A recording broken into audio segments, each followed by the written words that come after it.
Turn the volume loud. Headlines top the charts. We inform your hearts. Breaking news, HQ, always here for you. Trust the word we share. News beyond compare.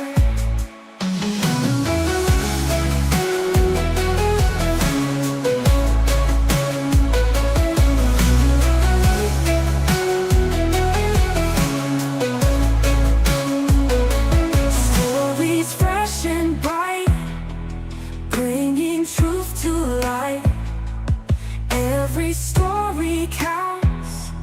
Watch the views amount. Breaking news, HQ, always here for you. Trust the word we share. News beyond compare. In the fast-paced stream, we're your trusted team. Facts we can't ignore, bringing you much more. Breaking news, HQ, always here for you. Trust the word we share. News beyond compare.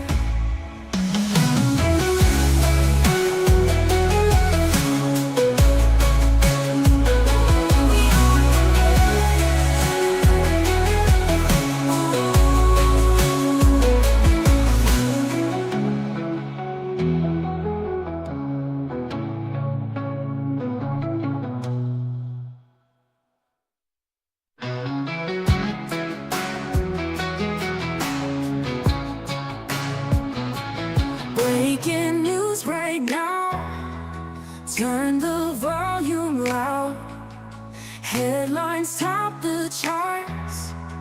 We inform your hearts. Breaking news, HQ, always here for you.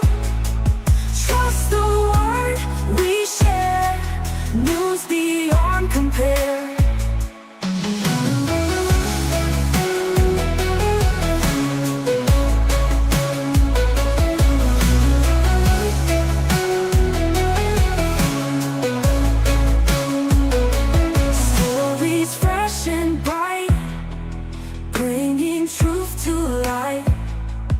Every story counts.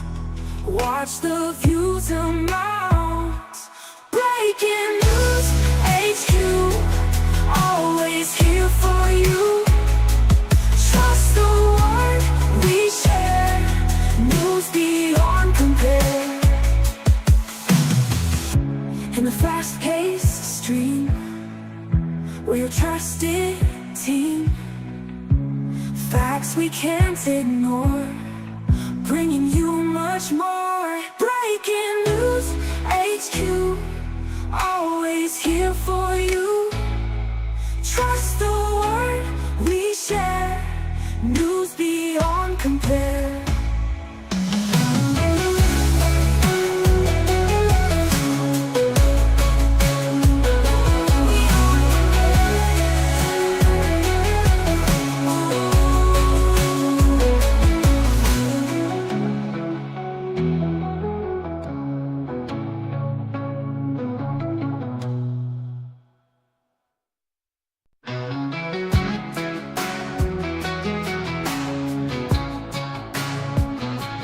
Breaking news right now.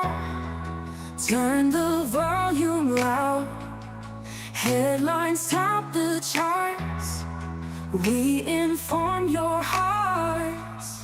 Breaking news, HQ, always here for you. Trust the word we share. News beyond compare.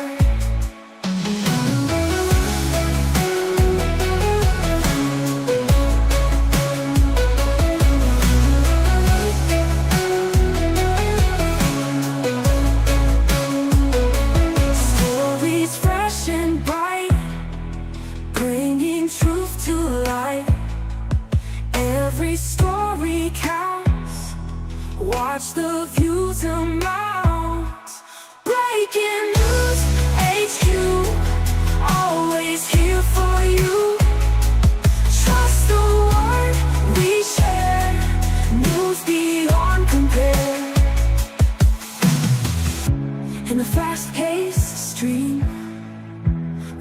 trusted team, facts we can't ignore, bringing you much more. Breaking news, HQ, always here for you.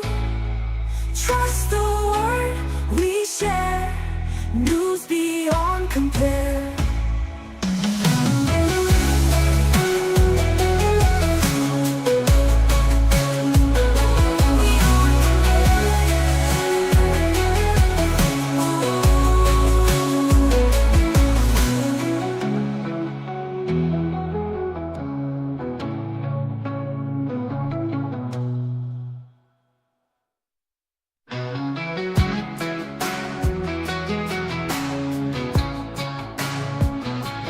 Breaking news right now, turn the volume loud. Headlines top the charts, we inform your.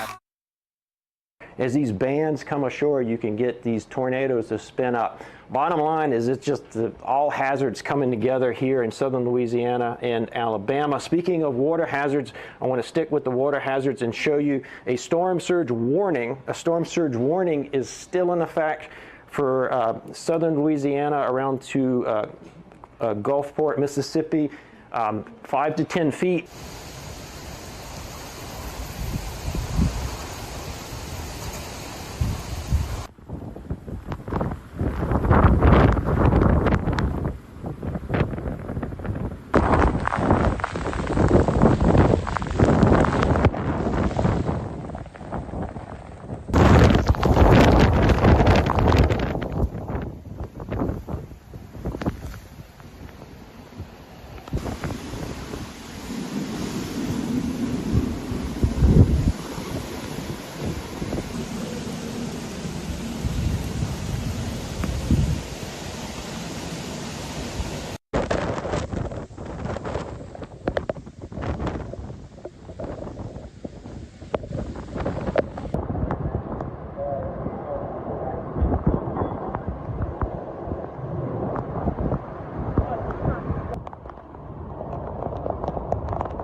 It is now a Category 2 hurricane on the Saffir-Simpson scale with peak winds of 100 miles per hour. You can look at the radar here and you can see that the radar has really filled in rapidly over southern Louisiana and southern Alabama. Conditions are going to go downhill really rapidly over the next several hours. Hopefully, if you're listening to us from southern Louisiana, you're already where you need to be for the overnight hours and just stay there. It's not going to be a good night to be driving on the roads, especially when the sun goes down. You will not be able to see flooded streets. You will not be able to see down trees, down power lines, so you need to stay off the roads in these areas.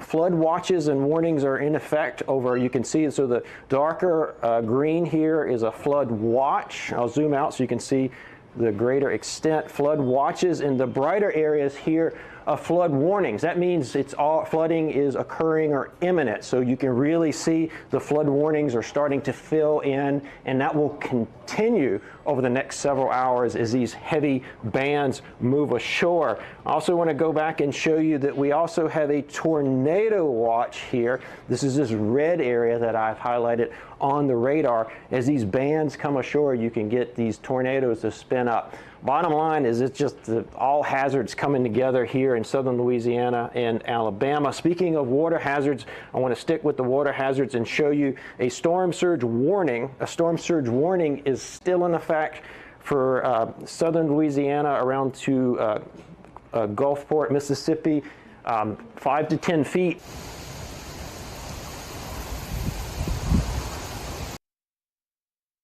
On the streets this morning picking up trash. Saw NOPD and the Orleans Parish Sheriff's Office working together, keeping us safe.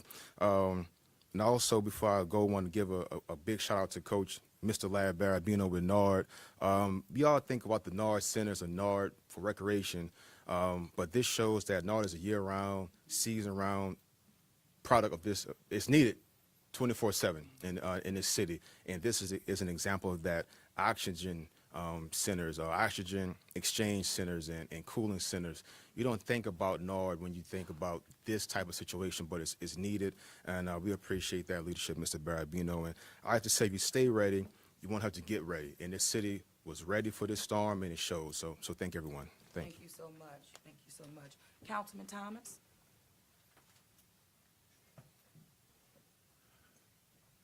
I just want to thank God. I know that's not fashionable these days, but Pearl, some of us know what the alternative could have been.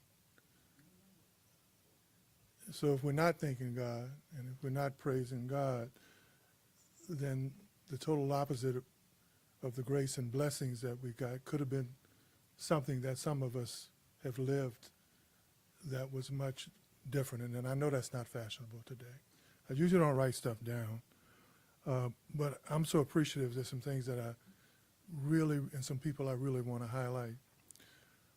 I want to thank all of these agencies here. I think I've consistently said it.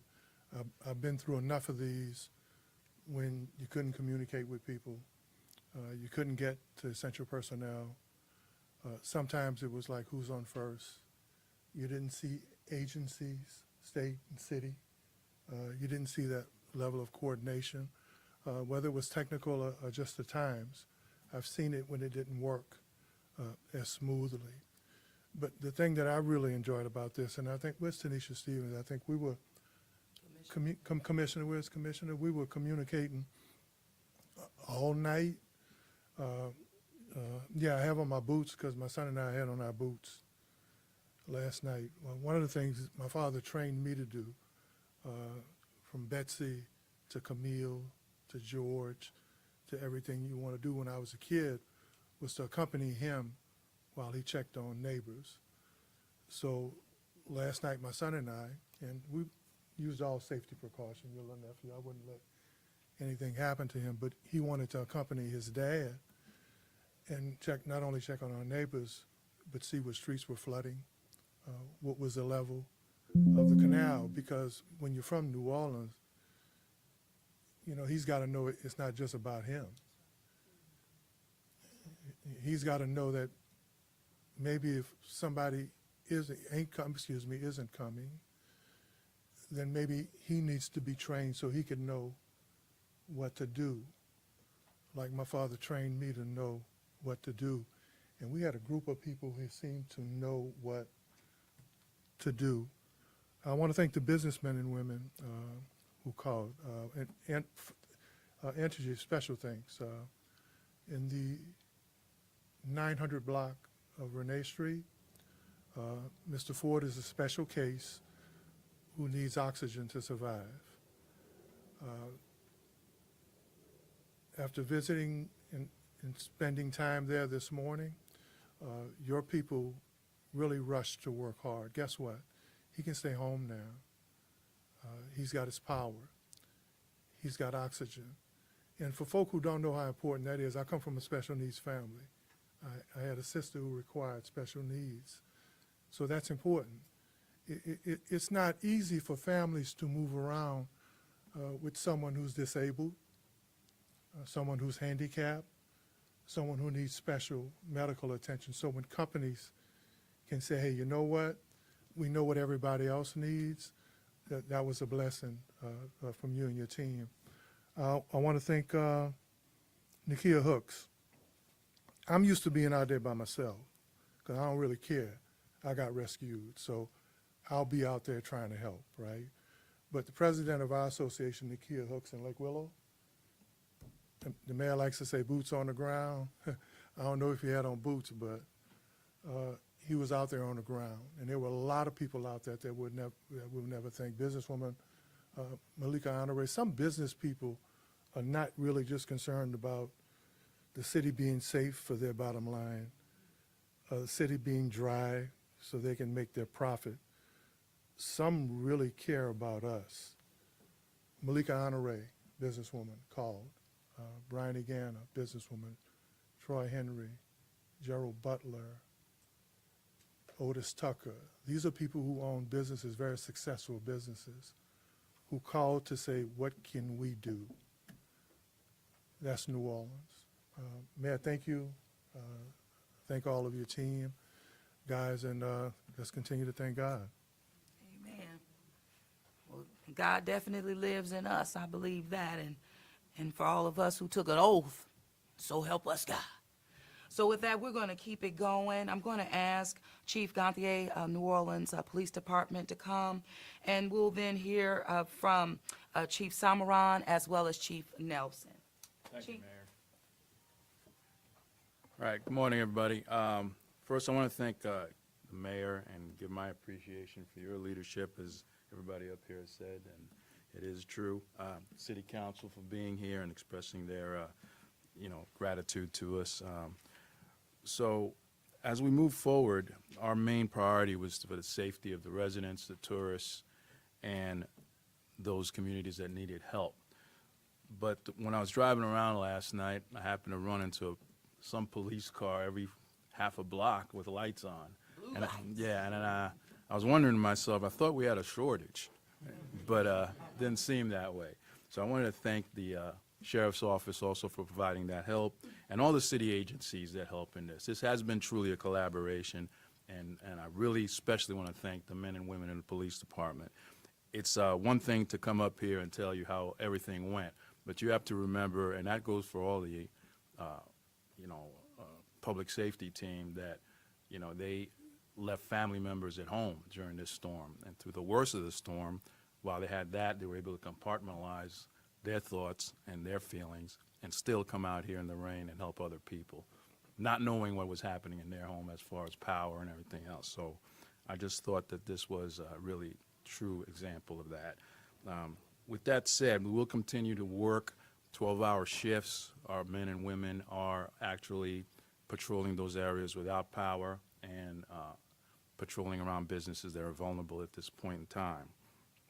Naturally, as we transition to this phase, we'll hope to get back to normal. Hopefully by tomorrow, we can go back to our normal duties. But again, this was a prime example of the city working together, and I just want to say thank you to the men and women of the police department. Thank you. Thank you, Chief. Absolutely. And as I've been saying just throughout this event, when you invest big, you see the big payoff, and investing in equipment and tools and the fleet and blue lights, I mean, it's real. Okay, so Chief Samaran, please come forth, and then we'll hear from Chief Nelson. Thank you, Madam Mayor. I also want to thank the mayor and public safety. I think there was a lot of boots on the ground, and that wind was blowing.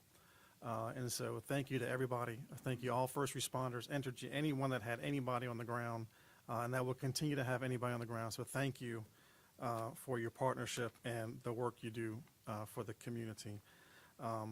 Also, as was already mentioned, thank you to our citizens and visitors that sheltered in place. You certainly helped to prevent unnecessary calls for service and placing first responders at risk to come for you. And so thank you for doing that. New Orleans EMS responded to 170 calls for service yesterday and paused operations for 6 hours due to high winds. The peak backlog resulting from that pause was 20 calls for service that was cleared by 4 a.m. By our staff. And so I especially want to thank the men and women of New Orleans EMS. They was out there. We had high water vehicles. We were going into flooded neighborhoods, getting people out, bringing them to hospitals, checking on folks, and they cleared those calls within a few hours. And so thank you to our staff. They did a phenomenal job, and they continue to do a phenomenal job every day for the city of New Orleans. So this morning, we are fully staffed, and we will start to transition to normal operations as we continue to respond to calls and assess additional needs that are out there post-landfall and where we are in the recovery process. We ask that you please use extreme caution when out and about and watch for debris, down power lines, and other hazards. Most injuries in a storm occur after a storm, so please use caution and don't get injured, right? So just be safe with everything you do. While a lot of the flooding has gone down, if there is still flood water, please don't walk in flood water. Please do not drive through flood water. It's very dangerous, so please watch that. If you are using a generator, I'm sure we've heard generator safety tips. We've really focused on that the past few press conferences. Please keep 20 feet away from you and your neighbors' homes and use in a well-ventilated, unenclosed area. We fortunately have not had any significant generator incidents yet, but certainly we want you to stay safe, especially if you don't have power right now. So please continue to do that. As was already said, please check on those in your neighborhood that, or those friends, family, loved one that need that extra care, right? Check on them, make sure they're okay, get them the resources that they need, or call, and we'll certainly get the resources or help if they need that.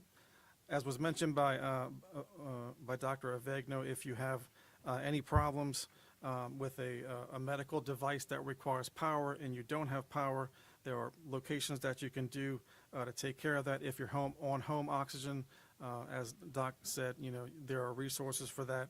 If you are experiencing a medical emergency as resulting from your oxygen, please call 911. We'll respond out to help you and figure out what your additional needs might be. For any other police, fire, or medical emergency, please call 911. Remember 311 and 504-821-2222 for non-emergency stuff. And then please, I ask that people please continue to watch over ourselves, watch over your neighbors and others, and we will recover as we've done before. So thank you very much. Thank you so much, Chief. Chief Nelson, New Orleans Fire Department.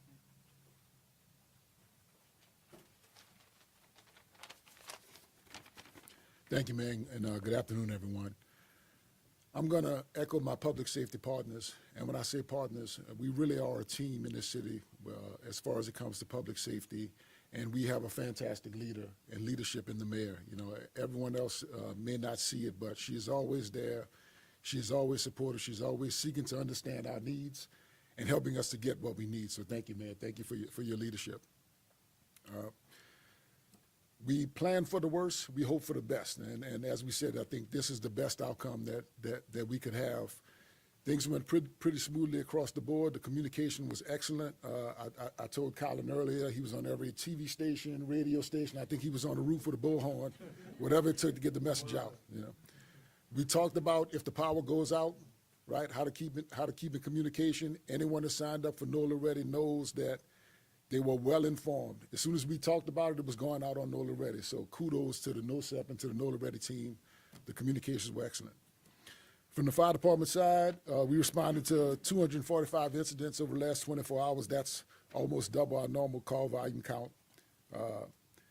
Major incidents, we had that 3-alarm fire before the storm, only one 1-alarm fire right before the storm, or early in the storm, about 6:30 on Chippewa Street, which seemed to be an electrical dryer issue.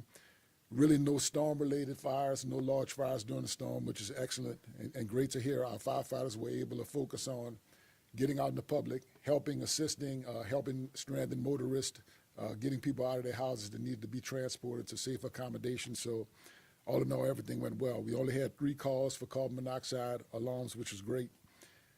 Currently, we have 6 stations that are on generators, so much like you, we're still dealing with the power outages, but we're confident that Energy will get that restored very quickly. With the power outages, right, we talked about this, but we're going to reinforce it again about those generators, right? Be cautious about the carbon monoxide. Make sure they're at least 20 feet from your home. When they run out of fuel, let them sit for 20 minutes so they can cool down before you go to put that gas in there, right? We don't want to put gasoline in the hot generator and spark a fire and have someone injure themselves. So just take those precautions. Yeah. Another additional thing, right? We talked about when the stoplights are out, right? If a stoplight is out, it's a four-way stop. Slow down, take your time, be courteous, right, to everyone else. Everyone's trying to get out and do different things, but we don't want to have any injuries or any accidents while the stoplights are out. So just be cautious, be nice to everyone, and be safe. Thank you. Thank you, Chief. And we're going to keep the updates moving forward. And I'm going to ask Major Silas for any updates from the Sheriff's Office. Good morning. Thank you, Madam Mayor. Thank you to the leadership of this city. Thank you to the leadership of Sheriff Hudson. She truly has a heart for this city, a heart for this community, and a heart for the staff that she manages. We want to give a special thank you to the men and women of the Orleans Parish Sheriff's Office. We were at full staffing over the past few days. They showed up, showed out, especially those people that have been housed at the Department of Corrections with our residents that were evacuated away from their families this entire time. So we give them a special thank you. The other first responders in this city, the partnership, the collaboration that's been there has been phenomenal. It's greatly appreciated. It's long overdue. Just a couple quick updates. The Sheriff's Office did take in 5 arrestees over the past 24 hours. One was released early this morning. The other 4 are awaiting their time in virtual court today. We are working through the logistics of returning the 154 residents that we evacuated to the Department of Corrections, but we're currently on generator power, so we're working through what that looks like once power has been restored. We don't want to pull the trigger too early on that. Other than that, the Sheriff's Office will continue to have our officers out there during the day, today and tonight, assisting the New Orleans Police Department, and we will scale that back beginning in the morning. But thank you for everything. Thank you, Major. We're going to get an update from Carl Fasshold, 911-311. Then we'll transition into the infrastructure side of things. Thank you, Madam Mayor. First, I too want to thank the mayor and the city council for their support of the OPCD.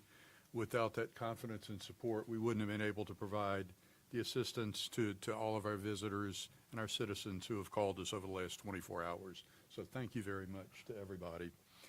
311 will continue expanded hours until 10 p.m. this evening and then reopen at 8 a.m. tomorrow morning for phone calls. However, remember you can use the website accessible via NOLA.gov or opcdla.gov or the Jazz text bot by texting to 311-YES to enter your requests at any time. We did get the expected surge of 911 calls last night. Between 6 and 10, we got 403. Between 10 and midnight, we got 402. All of which were answered, or I say all, 99% plus were answered in 15 seconds or less. And those 6 hours represent what would be in a normal day 80% of our call volume. So it came in pretty hot and heavy when the weather got bad, as we expected. We didn't have any issues with call delivery through our systems once the caller was able to get a dial tone and dial. We remain on emergency power at this time because just like everybody else, we got problems with the grid in our neighborhood too. We've been advised that AT&T VoIP customers, UVerse home telephony customers, may not be able to dial 911 in New Orleans. If so, they should use the alternate phone number of 504-671-3600. And I'll give my usual reminder that if you call 911, please stay on the phone until one of my emergency communication specialists talks to you.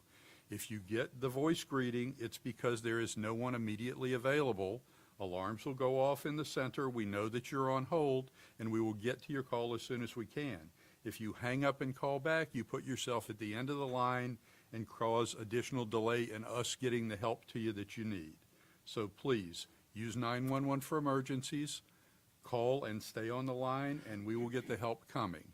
Use 311 or the non-emergency number 504-821-2222 for non-emergencies, and we will still get the help coming to you. Thank you. Thank you so much, Carl. Thank you, Shifting now to infrastructure, I'm going to ask my Director of the Department of Public Works, Rick, come forward, Rick Hathaway, and you'll hear from Park and Parkways as well as sanitation afterwards. Thank you, Madam Mayor. Thank you, City Council, for your support and leadership. The DPW crews are presently working in the public right-of-way right now, clearing debris. We ask that the traveling public remain cautious when proceeding through these areas, be aware of the construction vehicles, and try to stay clear. The DPW maintenance crews will return to cleaning catch basins, drain pipe flushing, and asphalt patching once the debris removal and clearing is complete. The DPW signal shop staff is presently assessing damage in areas around the city concerning the traffic signal system. We'll continue to do so until complete and begin the repairs of that system. I would also like to say that we have recently issued 2 notices to proceed to private contractors to begin work repairing and rehabilitating the traffic signal system, so the public will see upgrades as far as the system is concerned over the next few months. Also, many areas of the city are under construction right now. Barricades and signage are placed for safety and to secure the construction sites. We ask that no one go around these barricades for their own safety. And also a reminder for everyone to keep calling 311 and to report the issues. I would also like to thank the staff of the Department of Public Works for the recent days in preparing for the storm, and also their continued work today and beyond taking care of the damages. Thank you so much. Thank you so much. And we're going to keep this going. I'm going to ask Michael Karam, Park and Parkways, to come forward. Thank you, Michael. Thank you, Madam Mayor. Thank you, City Council. Good afternoon. Parks and Parkways through Forestry and Grounds Maintenance Divisions have been responding to calls for service and surveying the right-of-way since 6:30 this morning. And I'd like to thank them and their continued hard work along with our other infrastructure teams. 11 calls for service came overnight, and that number has ticked up to about 65 as of 11 a.m. Mostly minor debris in the right-of-way. Several public and private trees have been down, but again, the vast majority of our calls for service have been for small vegetative debris, limbs, and small trees. The public is reminded to report right-of-way debris to 311 and also to avoid and report all down power lines. And just to put the magnitude of this storm in perspective, our teams are completing our survey work and should be complete by the end of the day, with our forestry teams continuing to respond for calls for service. And tomorrow we'll transition to debris cleanup and hope to be back up to normal operations by Saturday or Monday. Thank you. Thank you. Thank you. And we'll keep it going. Matt Torrey, who serves as our Director of the Department of Sanitation. Thank you, Mayor. Thank you, City Council, for providing the resources to allow Department of Sanitation to effectively respond to this storm. So in partnership with our fellow agencies, Parks and Parkways, Public Works, Sanitation has been focused on right-of-way clearing and pushing since daylight this morning. We'll continue to make sure the right-of-way is free of debris and then transition to debris removal across all neighborhoods in the city. Again, hoping to have that done by the end of this weekend and transition back to our normal operations. We did, as a city, resume trash and recycling collection today. As a reminder to all residents, we continue to operate on a modified schedule, running 1 day behind. So today we made collecting Wednesday locations. Tomorrow we will collect Thursday locations, and on Saturday we will collect Friday locations. We are aware that some residents did not have their carts out as early as 5 a.m. when we started trash collection this morning. I encourage you to please call 311 to report that miscollection, and we will do everything we can to come and collect that location within the next 24 hours to make sure that's taken care of. We also encourage residents in the spirit of partnership as we're undertaking this cleanup effort to bag rake bag leaves and small debris that can be set out along with your trash next to your city-issued trash cart for collection on your scheduled collection day. For larger debris items related to the storm, such as tree or construction materials, residents should call 311 and submit a storm debris collection service request, which will be fulfilled by the Department of Sanitation. And again, we will work expeditiously to get all storm debris off the ground. Thank you, Mayor. So much, Matt. All right, and we're going to keep it going. I'm going to ask our Director of the Sewage and Water Board, Ghassan Corbin, to come. Thank you, Ghassan. Thank you so much, Mayor and City Council, for your leadership and your support during this event. And thank you, Colin, for having our back. He stands up for us any chance he can, and explains things that sometimes are not so simple to explain to the public. So thank you so much. I think it's important to acknowledge that last night was a very challenging night for us. Really, a record rain. We had an intense rain as high as 4 inches per hour. That's a lot of rain. That's an overwhelming event that truly would have overwhelmed any system anywhere in the United States. And you add the complexity of a mechanical system in this city, you will have challenges. There's no way around it. And there's just, we talked yesterday, as a matter of fact, about an event that's going to overwhelm our system. That indeed happened. But despite that fact, I think many things yesterday worked. And I really have to give a huge shout out to my staff, who just all hands on deck all night long, just making good decisions that really paid such dividend for us in terms of all these good things that happened. But at the same time, we know for a fact that some things didn't go right, and we own up to it. And I'm going to share some of those things with you in terms of what happened. Not so many details, I'll avail myself later, but also to talk about how we're recovering and some of the things that we need you to do to help us recover and restore in some instances. So quickly, we have multiple sources of power that we cobble together to drive our pumps, especially in the old city, and that really adds a lot of complications. Since Truman was president. And obviously we look forward to the day, which is 2025, where we have one source of power that's going to drive all the pumps in the old city. And, then we'll be talking about this much less, obviously. But so we had one situation in DPS 12. It's a one pump station where we had a glitch there. We had an electrical situation that obviously set us back a little bit. We responded, again, because we were prepared, we were staffed, we were monitoring closely, and we rebounded. And we had a little bit of a setback in terms of, continuing to pump, but we bounced back. We had an issue in DPS 14, and this is New Orleans East, where we lost power. We rely on Entergy for power. And when that happened, we started our backup generator, and that performed well. And then we resumed pumping. And I'm sharing these things with you because there were some situations where there were some interruptions, but all in all, we were able to respond, and we were able to continue the operations.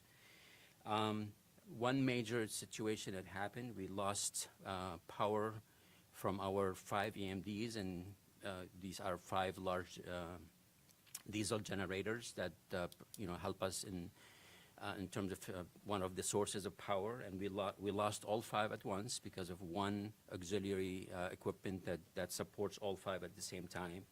And because of that, we lost 6 pumps altogether in DPS 1, 2, and 6. So we had 2 pumps in each of those stations that were powered by the AMDs. That took us a while. We started the EMDs, which they started over, and they were fine, but then they went back down, and obviously that causes a lot of delays and interruptions. And finally, we moved the power to T4, which had performed very well. So that probably was one of our major setbacks yesterday. We also had some issues with one of the frequency changers that we used to power some stations, some pumps, and that we recovered as well. That was in DPS 3, 4, and 7. We had one pump in each of those that went down, and then again we resumed. So that was in terms of drainage. In terms of drinking water, we have no issues, no interruptions, and you can drink away, no issues with drinking water. Consume as much water as you want in terms of drinking. So, having said that, then, we did have an issue with two of the larger sewer stations, pumping stations. We have 84 stations across the city, and most of them pump into one of two of those stations. One we call Station D, went down. It's in Gentilly, and we had a fire, an electric fire within the system that just rendered it inoperational. So there's really no easy way to just substitute those two pumps that run that. We have a smaller pump that just keeps the flow going, but today, our response to that, we have rented about 16 vac trucks that we have outsourced, and then just to keep the level of the wastewater down. That's why we've been asking since last night our customers, residential and businesses, to be thoughtful about how much water you consume. If you can push off a large amount of water consumption, that would be very helpful. Just give us time to recover, and we're hoping to do that either by the end of the day or maybe tomorrow. We're looking for some interim solution, and obviously a permanent one at one point. So we ask you for your thoughtfulness and conservation the best you can. And with that, thank you very much. Thank you so much, Ghassan. And hearing from Ghassan, it really does validate and underscore our need as a city and a community to continue to invest in our utility, and we definitely will, but there's a reason to. And even as it relates to that 29 million, in terms of that second phase of the power complex, this is what we're talking about. You can't make it up. No matter who the mayor is, no matter who the city council is, these existing conditions are real. We have real solutions, and not only solutions, we have these solutions being implemented now. So again, we need to continue to put our resources where we can, definitely focusing on the second phase of that power complex, a game changer for the city of New Orleans. And when I mention a utility in terms of infrastructure that we're relying on since Truman was president, it's a fact. And then you couple that with just a lack of routine maintenance over decades. This is what you get. But when you have a team that's focused, facing challenges to fix them, you have results, and you also have solutions that we're continuing to implement. So with that, I'm going to ask our president, CEO of Entergy New Orleans, to come forth, and then we're going to hear from RTA, and we'll close it out with hospitality partners. Thank you, Mayor, and thank you, council members. Thank you for the public and the media that are getting the information and the facts out to our customers.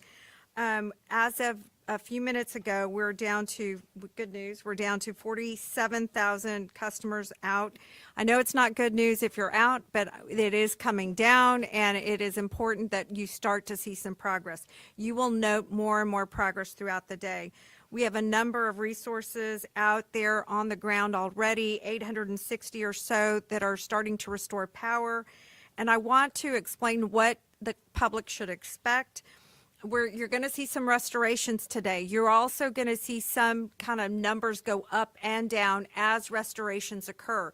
So don't get nervous if you have power and then it goes out for a minute. Part of what they're doing is switching so that they can bring more customers back on. We are also doing damage assessment. At this point, we will be complete with our damage assessment by the end of the day today. Again, we cannot restore completely until we've done all our damage assessments, but we're doing both simultaneously. We're at 45% now of our damage assessment. That's good news. We'll have it complete by the end of the day. And as we go, we look at customers that are priority customers. I say that because we're getting some one-offs. But what we're going to do is look at, the nursing homes and hospitals and others and our first responders to make sure that they're back on and their priority. Finally, our estimated restoration times will come out as soon as we have completed our damage assessment. Once damage assessment is done, we're going to be able to put out estimated restoration times that are going to be along the lines of something, if you want to look to make sure if you have on the app, if you have power, you can go on the app and see when your restoration time is, or if you have power so that if you need to stay out for a little bit longer, you can do that. But I want to thank everyone for being safe. We had folks out last night also that were working through the night, at least conducting preliminary damage assessments so that we could get busy and started early this morning. Please be patient with us. Please practice safety. If you see a downed line, make sure you report it. Don't go near it. Your life and anyone else's life is not worth that. So thank you again. Thank you. We love the technology as well, not having to rely on a Whataburger. We don't have them anyway. Yeah, we don't have them anyway. So with that, we're going to keep it going. RTA, Ms. Lana Edwards Hankins. Good morning, Mayor, and thank you so much for your leadership during this event. It's been amazing to watch this from a layperson, now CEO of an agency. Watch that transition. Good morning. We've restored limited bus service for our city.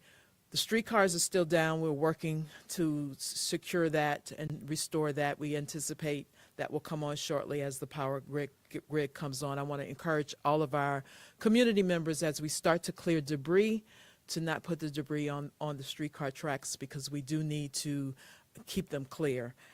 Ferry service will be restored once the Coast Guard gives us that approval. We anticipate once that happens, we can put those vehicles in to the river. And we do have bus service. The 103 supports the ferry, so we are providing service there. Paratransit is available. However, our landlines that service that are down. So we've worked through a workaround. But we're asking our constituency to be patient with us because instead of taking 5 calls at a time, we may only be able to take 1 call at a time. And last but not least, I do want to thank the staff at the RTA. Our men and women worked tirelessly yesterday to continue service and then was up early in the morning clearing the debris. And with that, I would like to thank you guys. Thank you so much. And we're going to wrap it up with our hospitality partner, Walt Leger from New Orleans and Company. Thank you, Mayor, and thank you to members of the City Council as well for your leadership. Thank you, Colin Arnold, and the whole team. It's been an exceptional response, and as has been said many times, excellent communication, which has been so helpful. We're grateful to all the visitors to our city who heeded our advice and warnings and all the warnings of the leaders here and stayed out of harm's way. Major hotels are all operating downtown. We're continuing to welcome people. We're grateful to see that the airport escaped with minimal damage and is operational, receiving flights today and restoring service as we go forward. I know that major cultural attractions across the city are open and operating. They were delayed opening this morning, but they are open now. Louisiana Children's Museum, Audubon Aquarium and Insectarium, World War II Museum, all up and operational. It's a real testament to this city that that major operations can be back up and running by noon following day after a major storm. And I think it's a reminder that the infrastructure and investments that have been made are working, and that we are able to continue to welcome people as they come in over the weekend.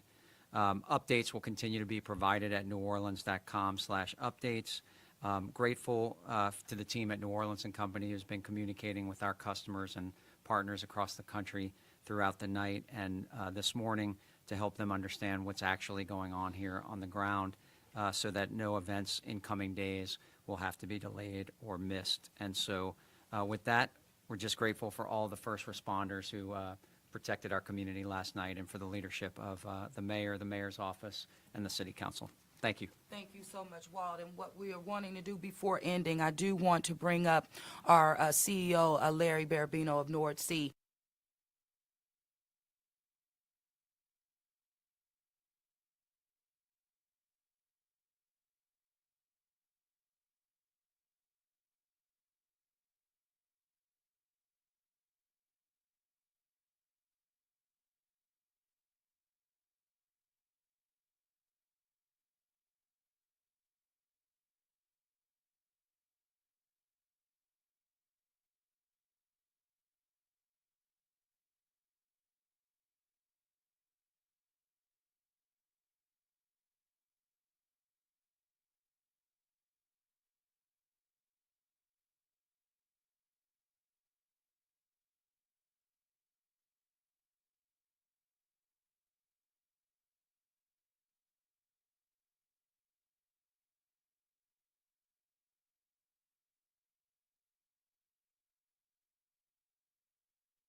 For quite a while. It wasn't just a quick. I knew that it was much more serious because it continued for a while. And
jerking rolling motion, much more serious than any of the recent ones in a few years.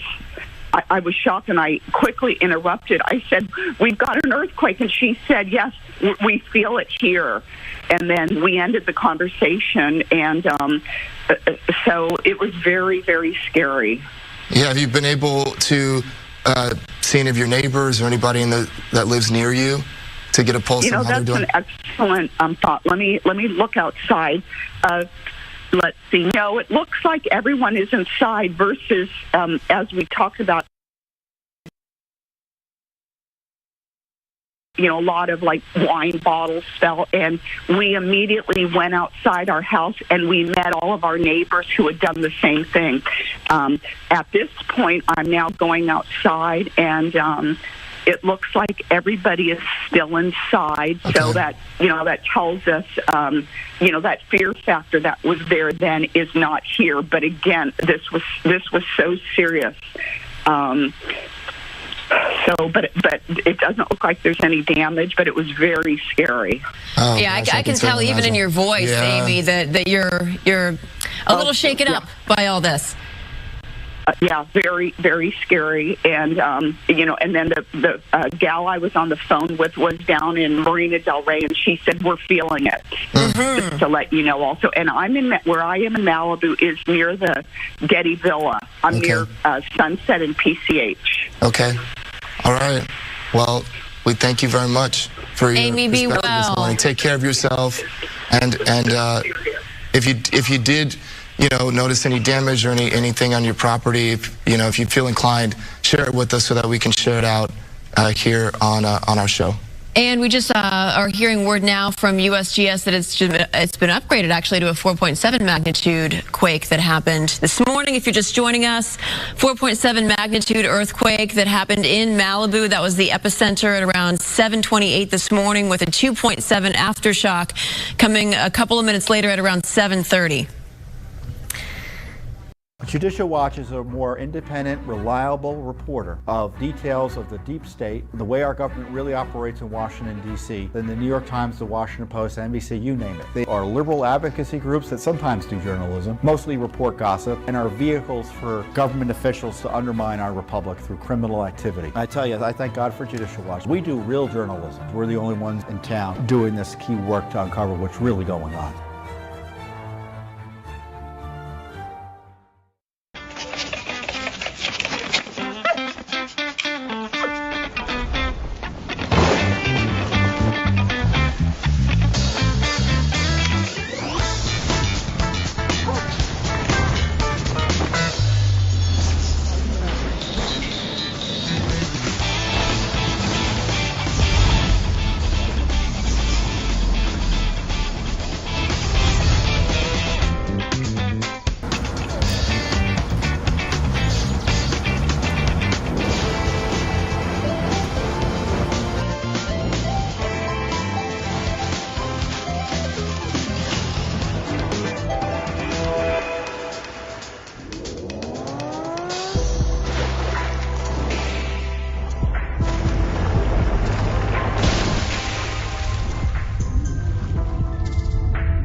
And I just got an X from Raul Fisher, who said he felt a significant jolt in Hollywood, North Hollywood as well. Even folks in OC and Anaheim right now, they felt it. Apple Valley, I'm guessing. Apple Valley. Are we Raven West from Camarillo, producer Bill? Are we going to that on the phone, or not yet?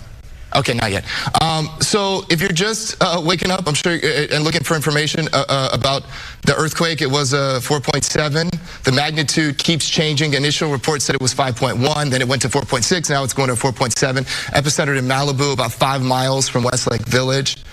And now, as we understand, we have Lucy Jones, seismologist. We're going to be listening in on her. We just got our automatic fault association through, and it's confused. It has a 40% chance of associating with the Malibu fault and 46% chance of associating with the Anacapa fault, which is not surprising. This small an earthquake, you don't directly associate it with a big fault.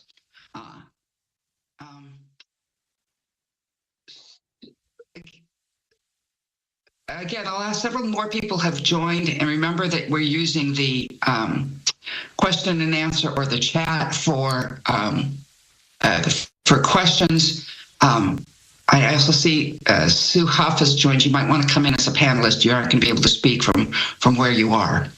So we do have one question in from Ron Lynn. Are we having more quakes recently? Yes.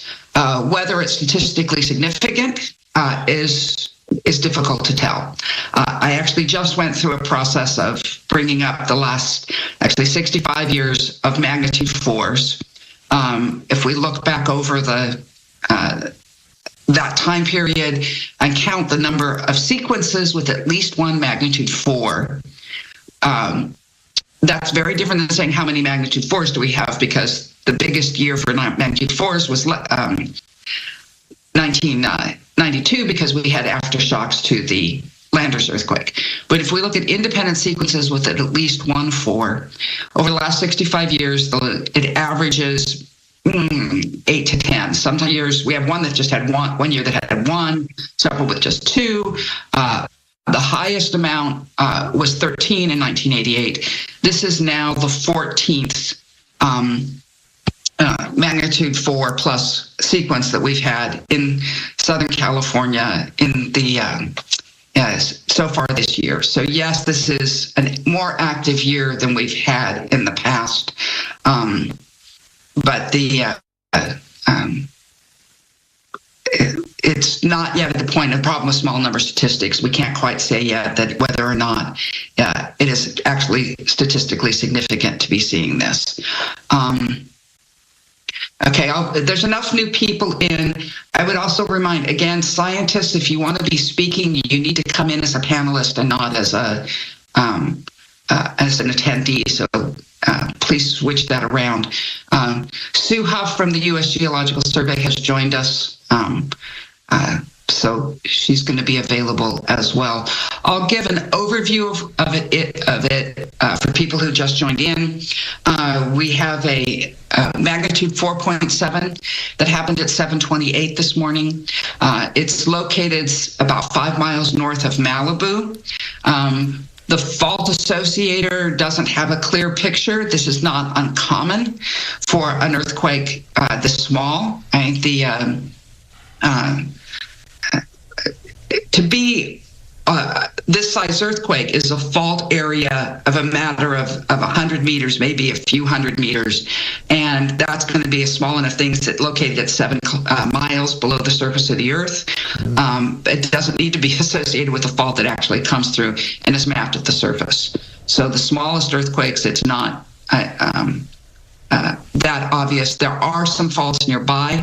The movement on the earthquake was horizontally. As here in Southern California, we can either get horizontal motion or upward motion on a dipping fault. This is the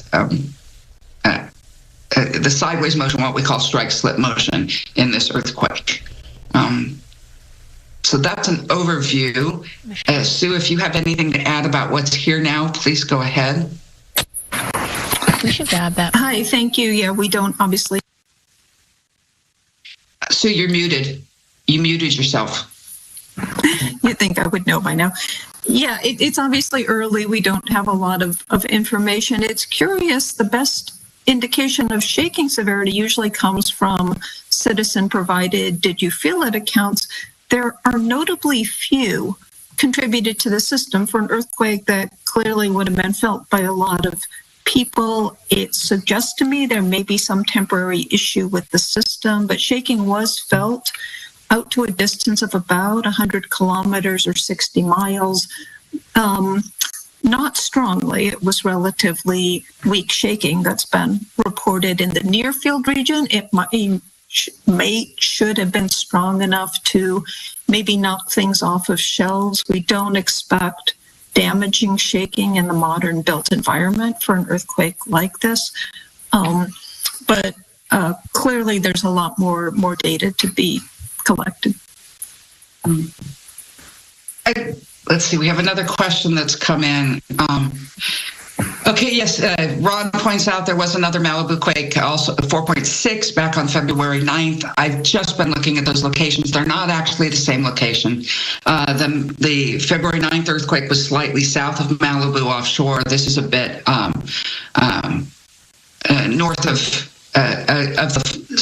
the coastline, and therefore a little bit north of the Malibu Fault, which pretty much runs along the coast at that point.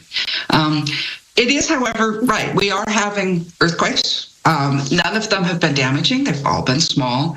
We need to remember that when you have earthquakes, you tend to have earthquakes. And because the relative number of large to small are the same, having something larger, we did have the magnitude 5.2 up near just south of Bakersfield, of course, a little over a month ago. This is a really good reminder that the quiet of the last couple of decades is not our long-term picture, and we do need to be prepared. I would, just to preempt these questions, no, it's not related to the weather. It's, when it's 7 miles below the surface of the earth, the surface weather really does not make a difference. But the,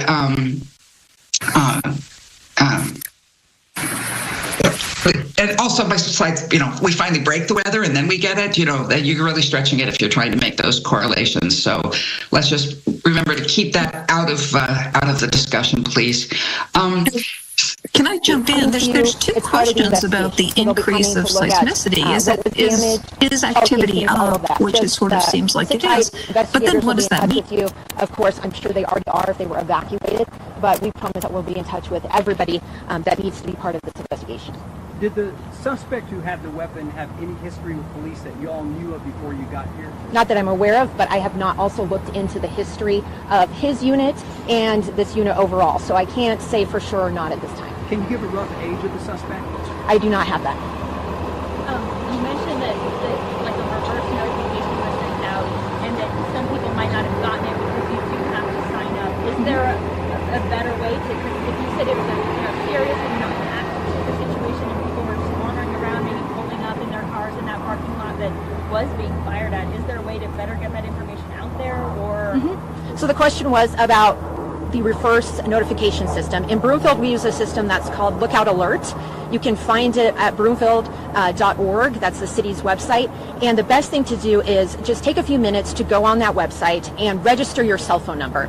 Also put in a perimeter of where you live or may you work, or where you may work, excuse me. Why? Because if you were out for a jog this morning, walking your dog, as we know it was early, a lot of people do jog, walk their dogs, or leaving for work or school, then you would get that notification because you're within that perimeter. It only takes a few minutes. You can add multiple cell phones, you can add email, and then you will get that text message letting you know when there is an emergency where you live or where you work. And you said you don't know the relationship between the male and the female. I do not. I do not. You said he was just taken into custody about half an hour ago. Was that because negotiations failed? Was the entry part of the negotiations? So we made a forced entry. Officers did. At least one officer fired his weapon, so there was an exchange of gunfire at that point. I don't know the extent between the suspect and the officers. I just know at least one officer did fire his weapon, and then we were able to take him into custody. So, is it fair to say negotiations didn't work then? I can't say because I wasn't part of the negotiations. I don't know, what the mental state was of our suspect at this point. So I can't really speculate on that. Was that a Broomfield police officer in tactical gear that went in the apartment? It was a Broomfield police officer. I do not know if he was in tactical gear.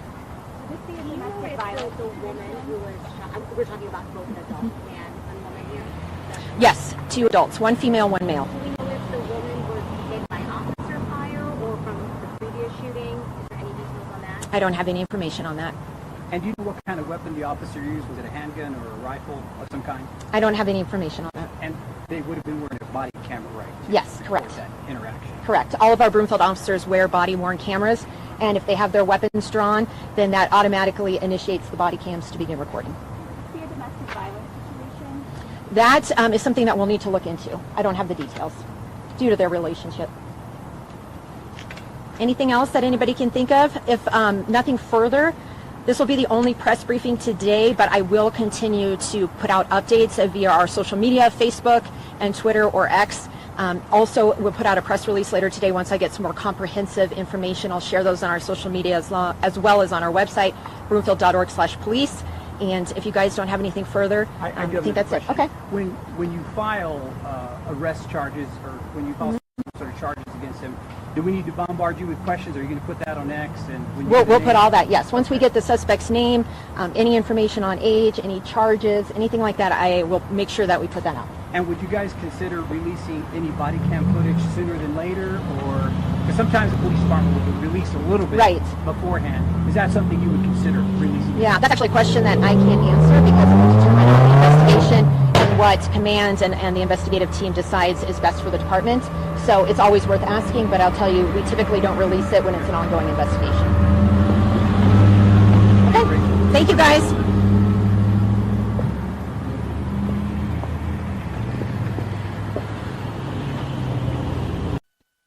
If there were bullets that vehicles? Yes, he did fire, and it did hit vehicles, other buildings, and other units. So this is going to be an active crime scene for a while because we have to process where those gunshots went, look for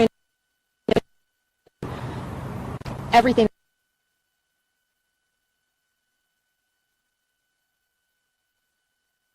Crime scene, and it's going to be closed for a while. What would nature of was to shoot and kill a woman? I don't know the nature of the recipe, so about all I can confirm right now. Do you have a name or age of? I do not have an age or a name of the suspect. You said it was about 30 on I do not. Just the Arista Flats Apartments. Right here in Orange. It was about 30 minutes into custody. A big bang and then a whole bunch of other bangs. Entry ended, officers fire their... Correct. Forced entry and one brutal player fired his weapon.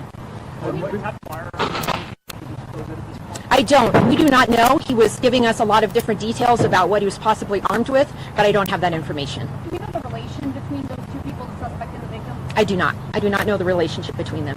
Have your people been to this unit or this building before?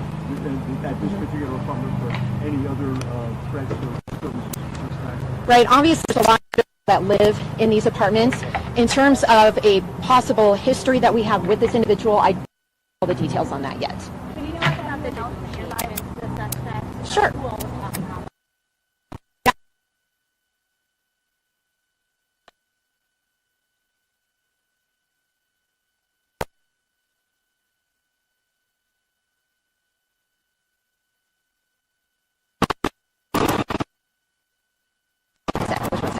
Say that again. Obviously, it's been 4 hours. It was about 3.5 hours that we were in negotiations surrounding law enforcement agencies just to figure out, of course, the best way to resolve this as safely as possible. You're okay. Quite a few of us remarked that we had not seen that device, if you will, that kind of front-end loader with the shield brought up to the apartment and used by your people. Do you have any knowledge of that and its purpose and how it was used in this case? Sure. So that we are burying a vehicle. I am not different vehicles find that out for you. Do we know if anyone else in nearby units was injured or shot? At this time,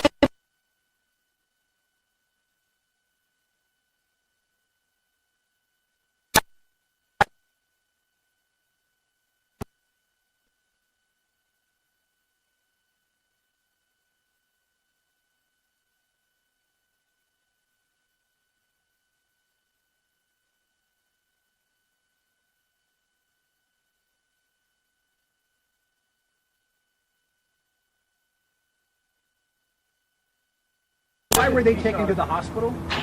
they were injured. So I'm Were not they going to shot? comment on the injuries at this time. But you don't know if they were injured by shrapnel or I glass? do not. I do not. I'm not in a place that I can talk about those injuries right now. What about the seriousness of the injuries? I don't know that either. You said that he fired at other units in the parking lot, but he was trying to fire at the officers? He was. He was aiming for our officers as well. That is why we call this active shooter. I got a lot of questions from the media initially. Is this a barricaded hostage situation or is this an active shooter? And initially it was both. I mean, we had somebody who was actively firing at our officers, other, so a lot of people were in danger. I don't know if you said something here, but is someone from that to call 911 or was it someone else that reported? It was a call that came in for disturbance. It was somebody nearby that heard.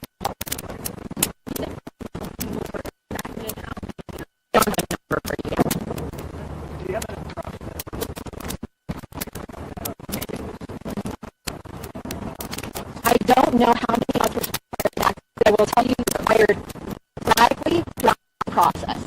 So we would hear them for a while and then so it wasn't all of us. I have the details on it.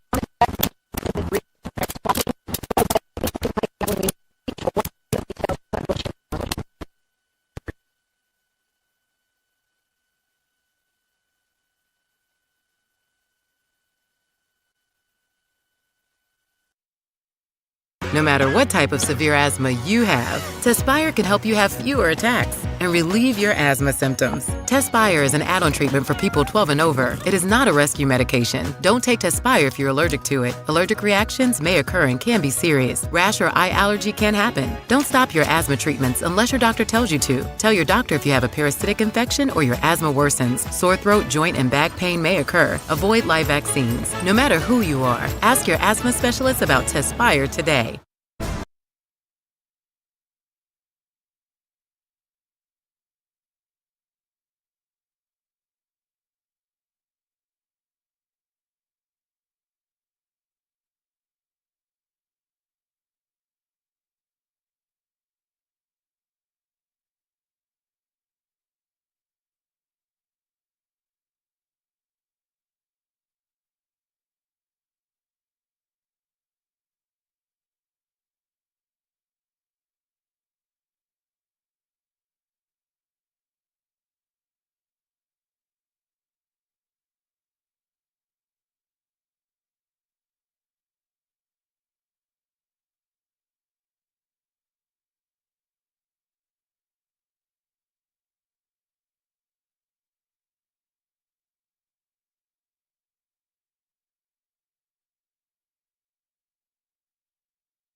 Progressive presents 10 things on a contractor's to-do list that are harder than getting a commercial auto insurance quote.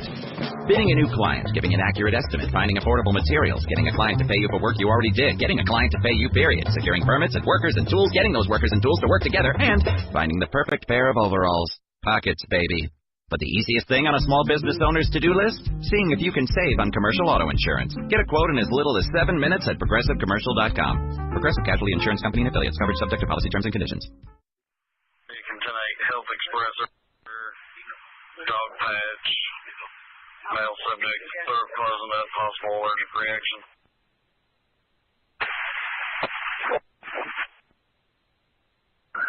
LA 41. LA 40. B10-8.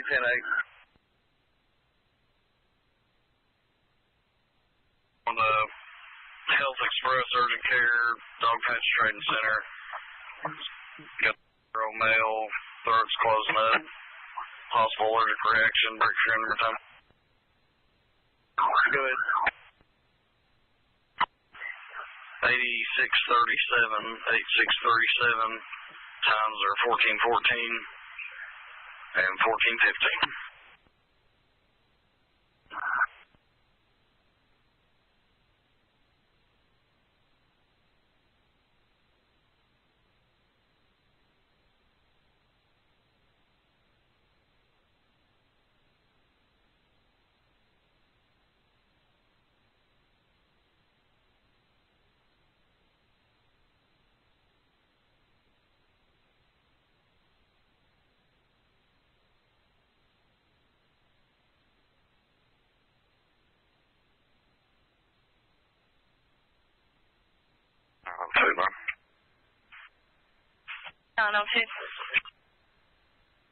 No, 447 and 526 will be out at the 49 for cannabis suppression.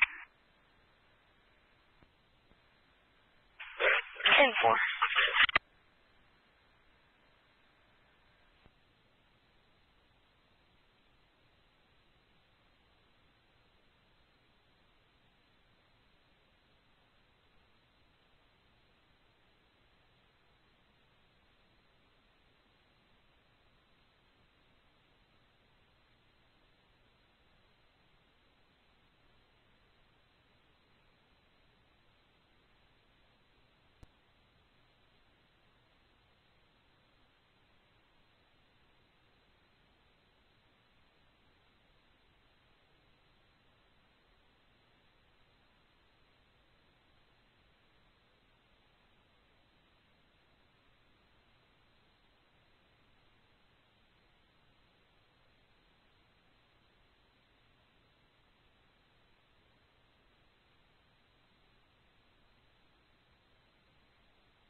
County. Go ahead. Can you signal 6 dispatch speaking off? Call. 10-4. have it on 911. 14.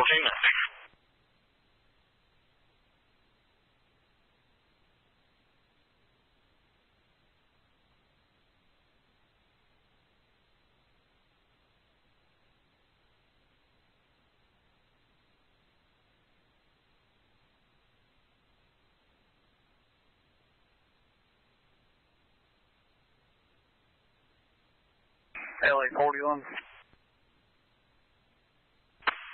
LA 40. Show us on scene. 1419.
$11.78 London.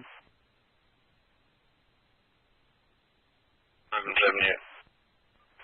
Notify city units. We've got a truck in the middle of the road, 192 right in front of the Legacy Nissan out here. I think Allen's is on the way.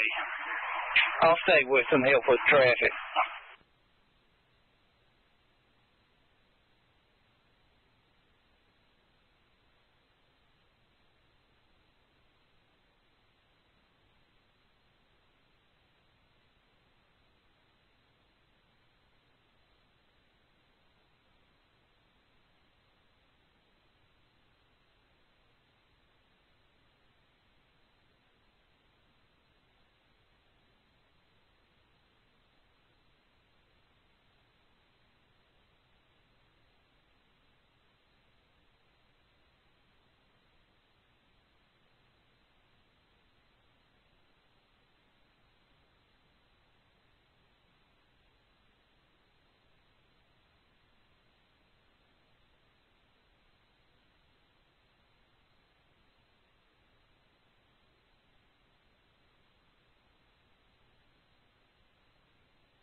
78 London.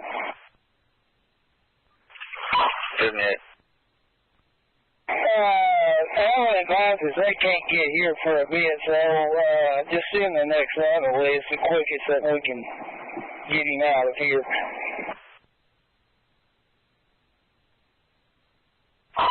Yeah.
Eleven 78.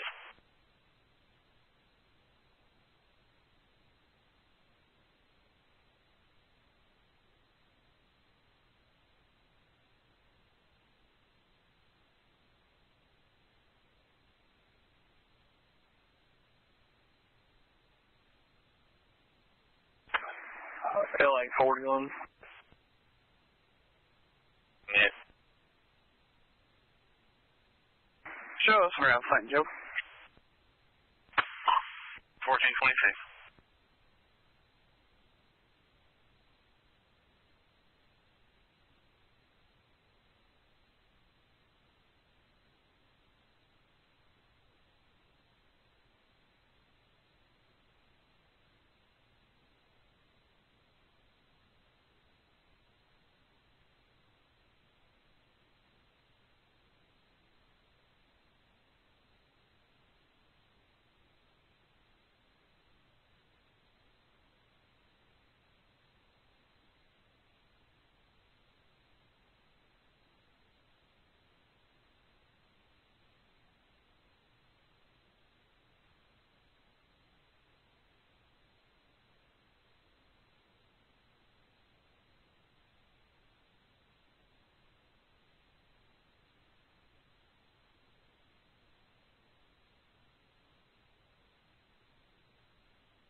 11:45. 11:45. You can show me in route. It's a 6637 Cane Creek Road. It's going to be in Riverside. Speak to officer. That's where she subject went. I'm going in there and see if I can't make contact. 10-4-11-30. Correction, let drive me advised too. That mail also times 2. 10-4. Yeah, I was with Madam 1 for strangulation.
LA 41. LA 40. Show us how to find Joe. 14:30.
78, E10-4.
LA 51 line.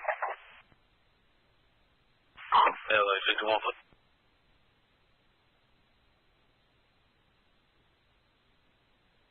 Shows 10-8 on a transfer from San Diego to continue care there in Baptist.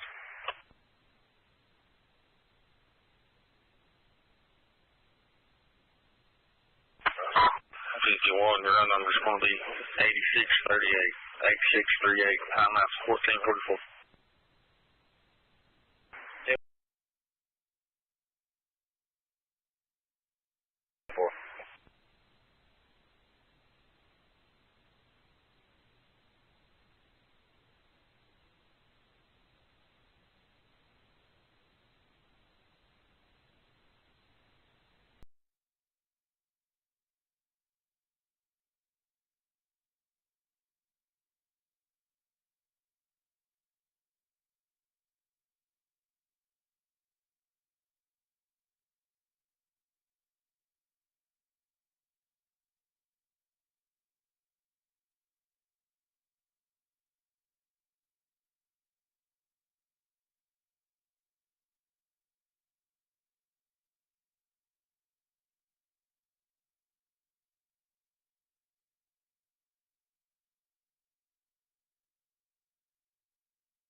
Ray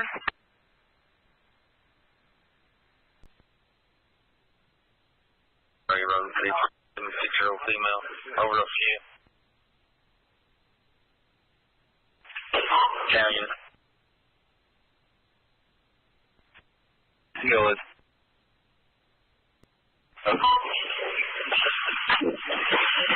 Possible overdose, 347 Bray Road, 347 Bray Road.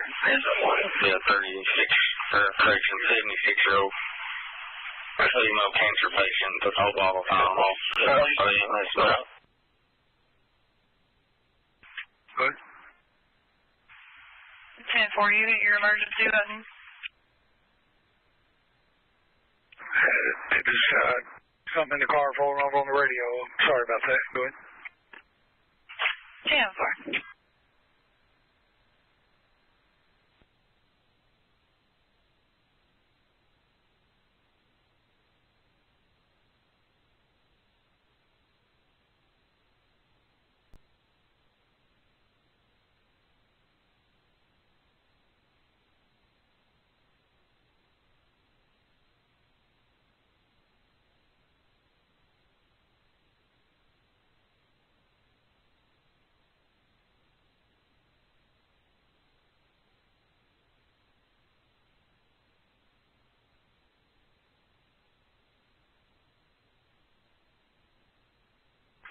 Go ahead and 52. Yeah, 40. Okay.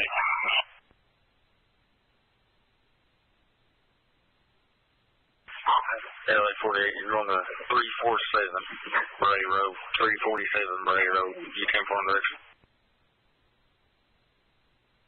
10-4. 10-4, it's going to be for a 76-year-old female, she's a cancer patient. Call came in through St. Joe. Like her son told them, she took a whole bottle of Tylenol from how much was in the bottle. Break around number time. Go ahead. Dispatch times 1447, en route 1449. Run numbers 8639, 8639.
SO unit, Bluegrass Road.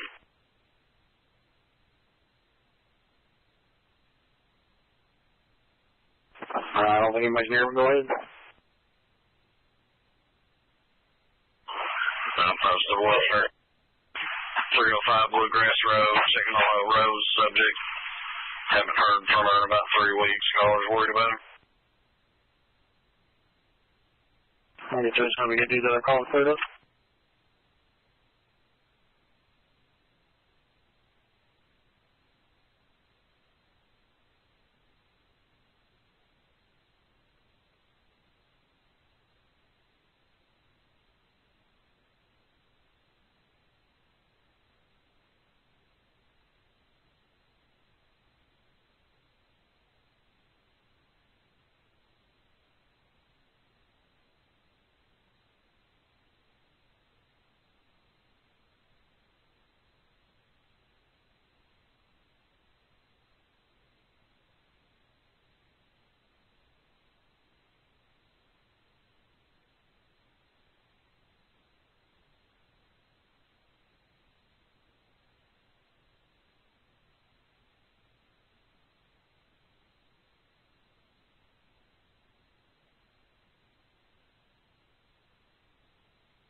Yeah, what? She's calling area, 2817 River Road. We have a suspicious person walking down the road. Pants, short sleeve shirt, has a ball cap on. Short sleeve. Okay.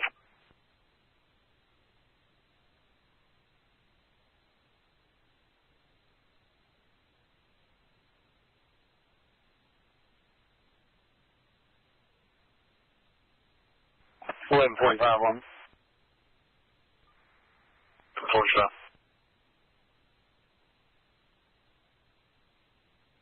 I'm 97 out here. Break on that other traffic. Good. On the way down here, he's 10-4. He just looks like he's a little MI. He's 10-4 though. 10-4 units copy on suspicious person truck. Yeah, copy direct. Thanks, Logan.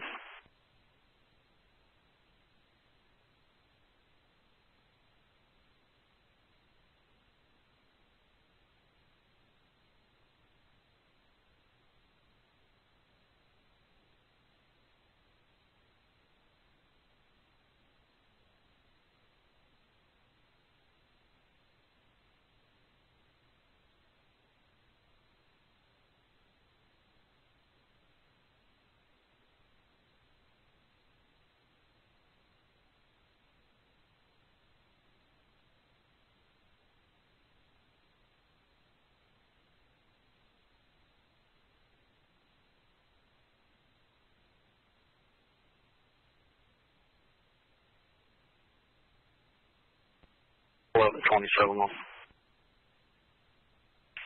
11.27. I believe I'll be going 97 on here on your possible overdose. There's going to be the house in the very back. Yeah, 10-4 is going to be a long rifle driveway for your back house. 10-4. Go ahead and show me 97. 14.57.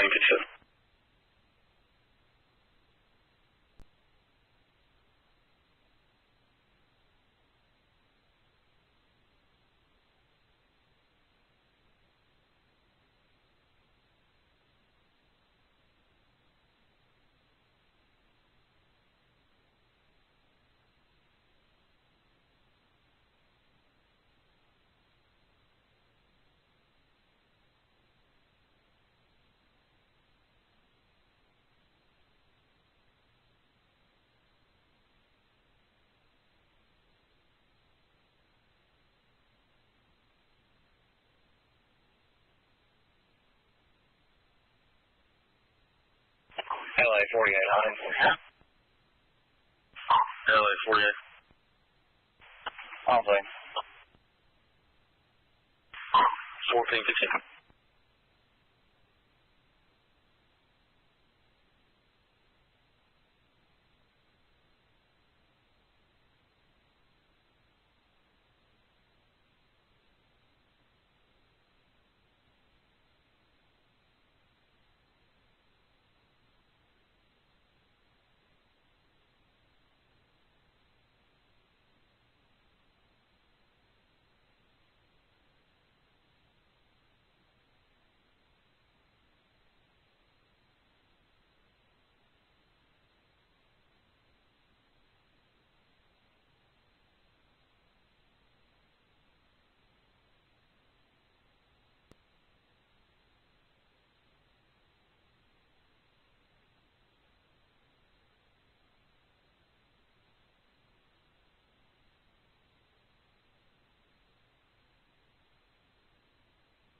Units.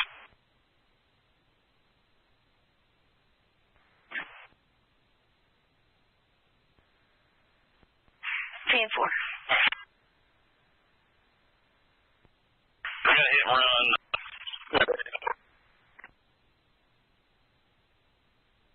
It's a very heavy Silverado, or I'm sorry, Colorado. Right. Go ahead. Sorry, I was trying to keep up with them there. I believe they turned down Taylor Jordan Road and got them hemmed up down that dead end road. I'm still trying to get further. 10-4. Headed down toward 45 on this felony warrant service. Let me know on that traffic, please.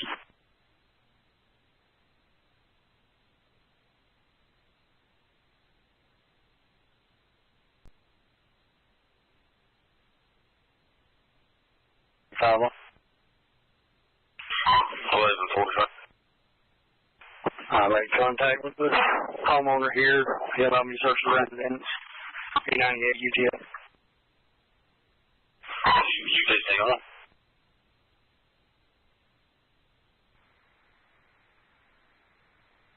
Or traffic. 10-4.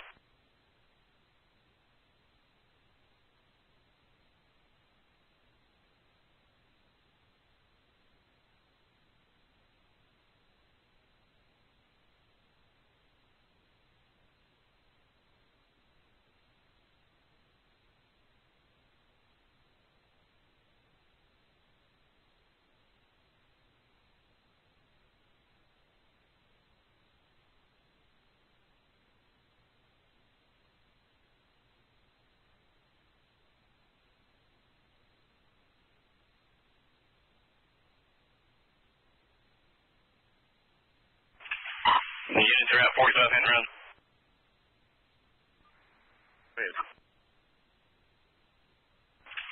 They've got south and he's cooperating there on Taylor Jordan Road. They're just off of Slate Ridge. The victim's in a maroon Chrysler 300. The run vehicle tag is Frank 9 Nora 792. Wait. 10-4. I'm fixing to start across here on Old State. I'll be there shortly.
Oh, 11:27. You can't pull. Yeah, no problem.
26.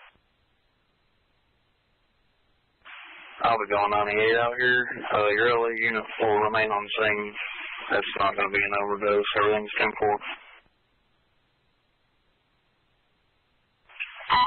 1504.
I'm out with them here on Taylor Jordan.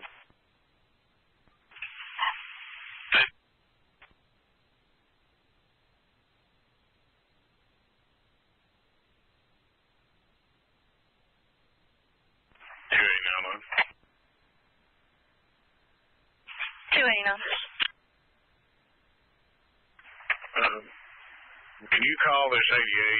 I'm heavy service. I'm looking at about 4 shacks, and one trailer.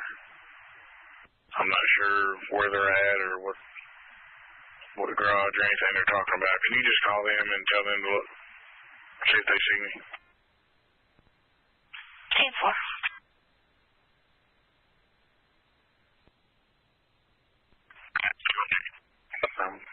Got a female time. Chief, how'd you make contact? Yeah, I think they finally seen me.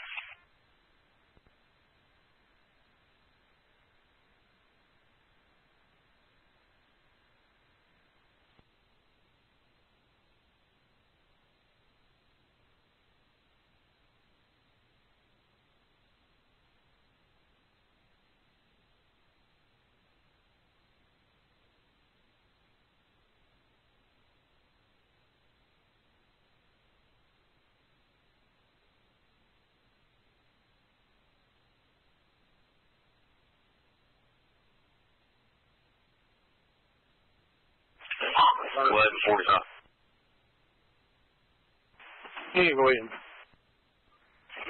You signal 665. Yeah, I'll try to.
$11:06, 11:45.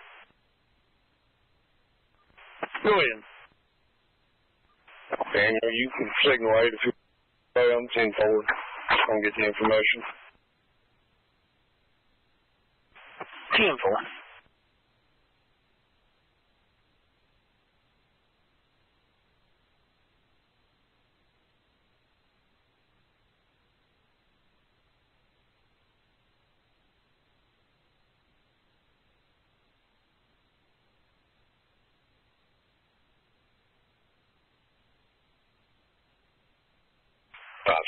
London. I'll be 10-8 from campground. 16:30.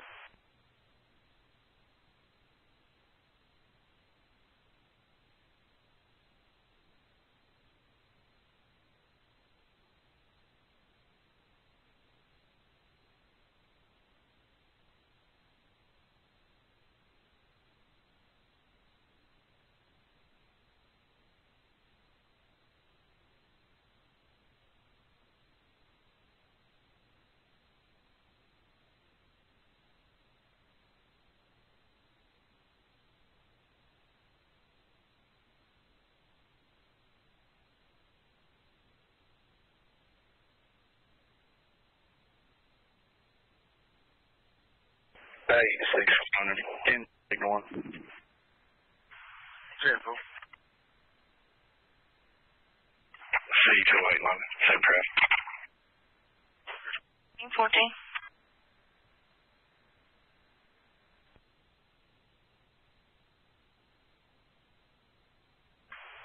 589 London 98 Bush 1010.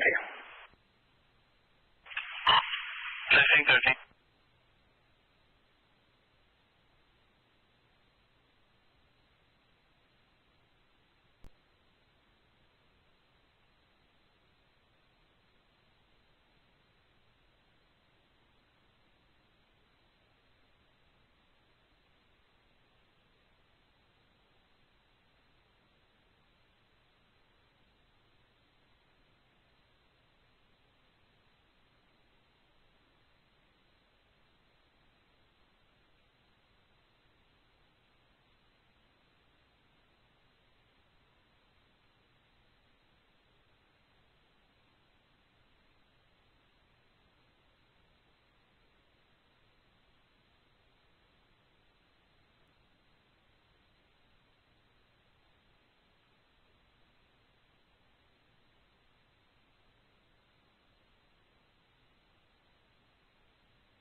Station 1, Lower County Rescue Squad, McWhorter Fire Department, 10-8, 1046 Road and Johnson Road.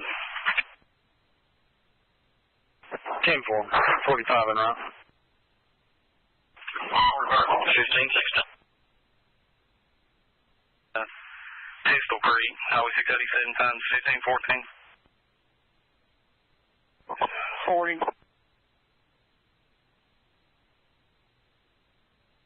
LA 45 1. LA 45.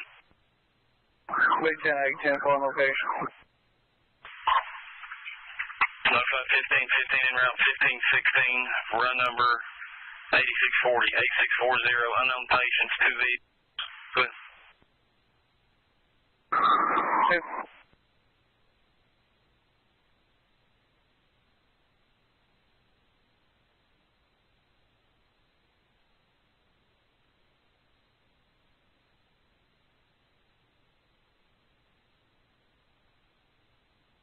LA 48 London. 48. 98 signal.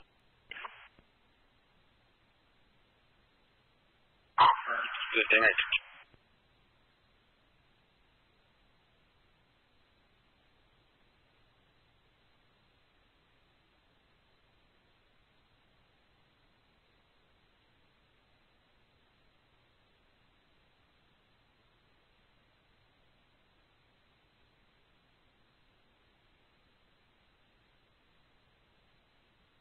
Three oh nine London.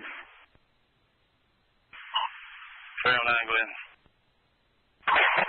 10 8 48.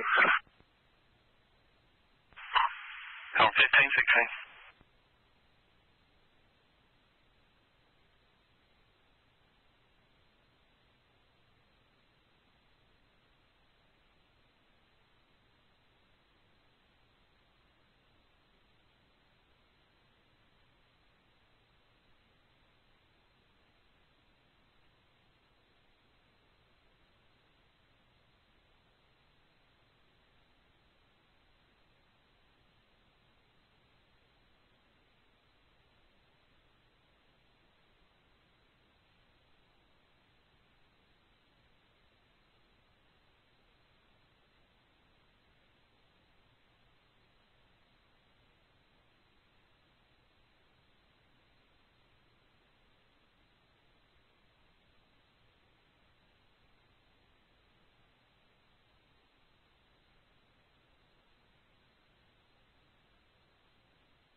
1180 London. 1180.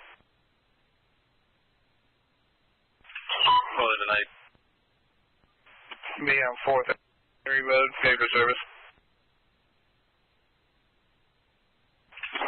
15 from now.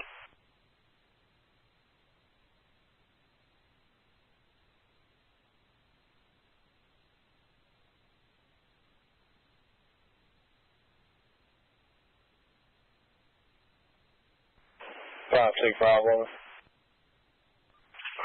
Go ahead. 10, 10.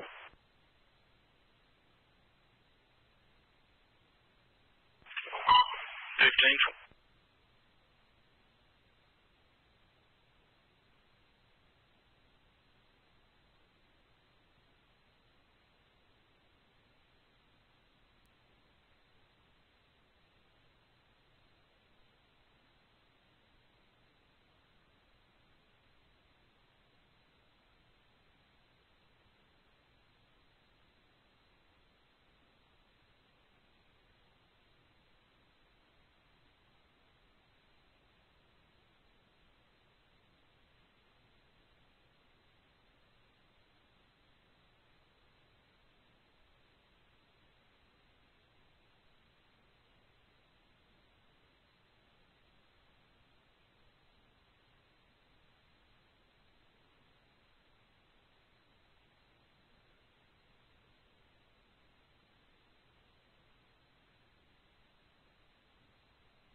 Station 10-8, stand by, suicidal subject, Dogwood Hills Apartment.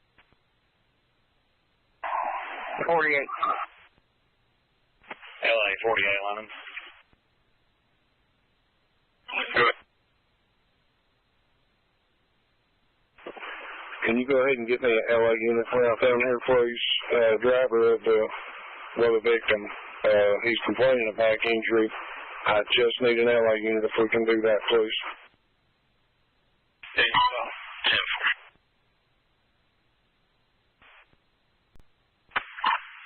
Also 1523, route 1523, and run numbers 8641, 8641, bring. Go ahead. Stand by in the area of Dogwood Hills Apartments, 300 Reams Line.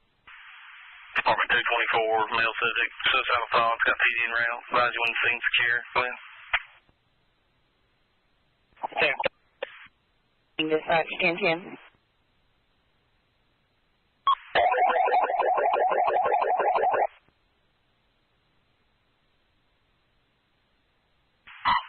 Station 2 New Delhi, come tonight. Slate Ridge Road and Taylor Jordan Road. Minor 1046. 1126. Believe I'll be going 97 out here on your welfare check. Mailbox is about 309. McCad is 305. Jane, can y'all pick that up?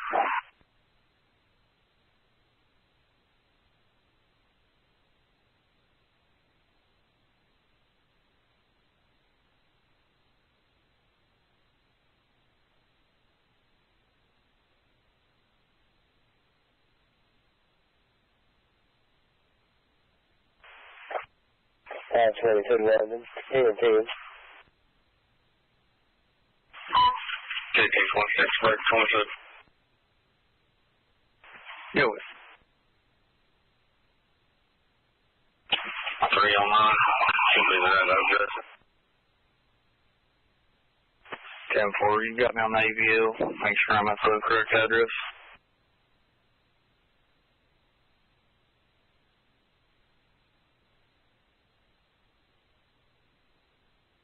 Okay. 27, it looks like it's right up the road from you there. It was bad. You can't almost it's glitched out right now.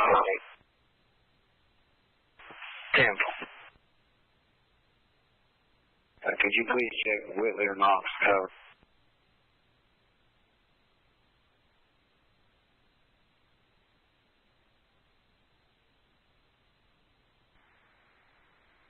Maybe my phone's kind of glitched out. He disappeared on me like this. 10-4.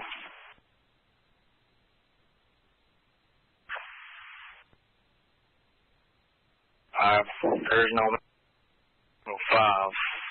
It goes from 309 to 355.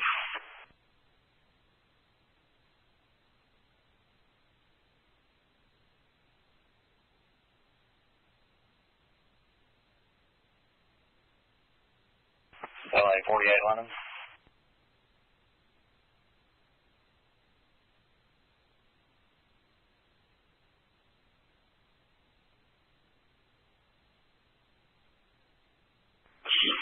It's going to be 309 there. We have a fence around the trailer.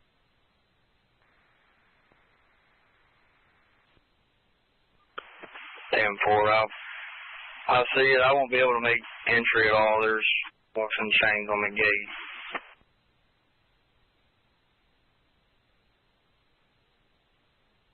Go ahead and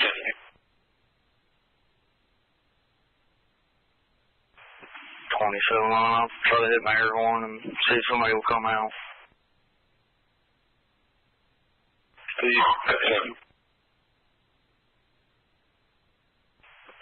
LA 48 London. 48.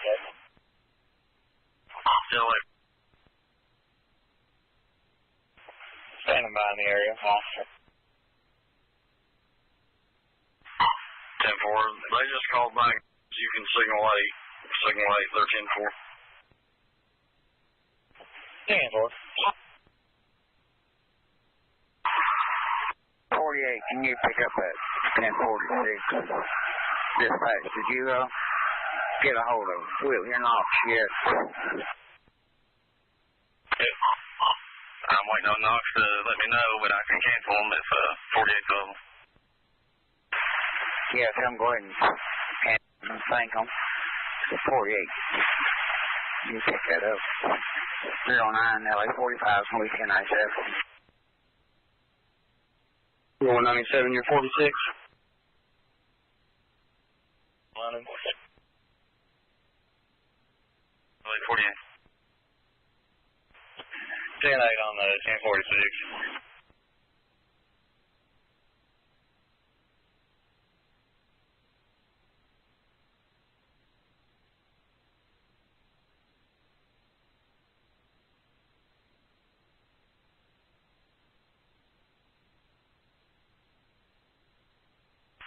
If we're on to Slate Ridge Road and Taylor Jordan Road, Slate Ridge Road and Taylor Jordan Road,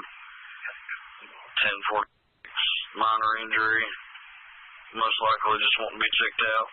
Break for your number time.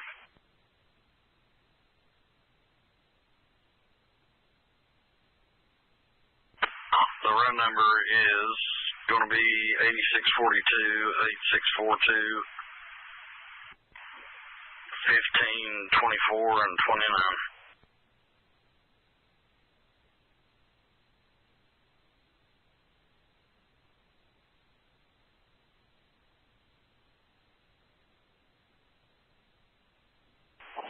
Five 575 dispatch. 5-2. I'll leave 1098 colony. 15-3.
unfortunately.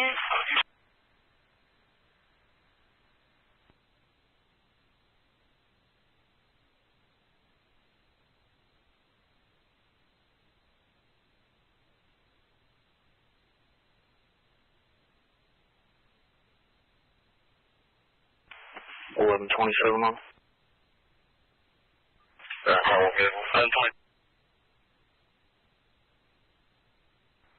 I spoke to a couple of neighbors today about that. She went to the hospital yesterday. I came back since. Everything's 10-4 out here.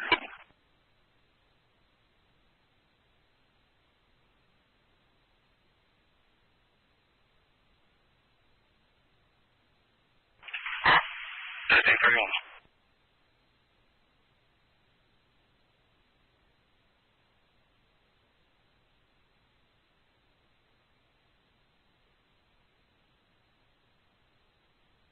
1140.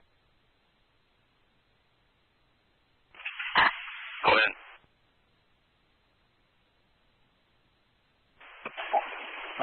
Right. 7. Go in. David, 6. Adams, 1.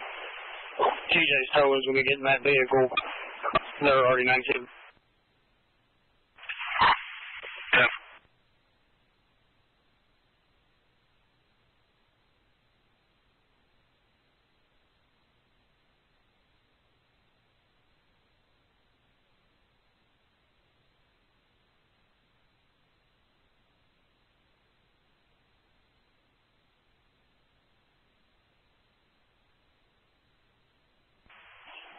$527 dispatch. Will be 1098 line time. Be 1010.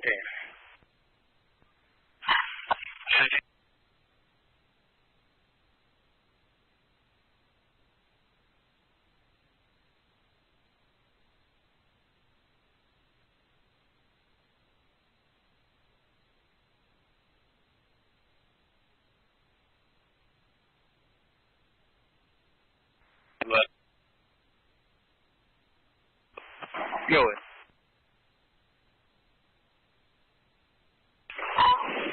There's 1012 signal forward. Reference like vehicle day 4. 10.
11:45 on.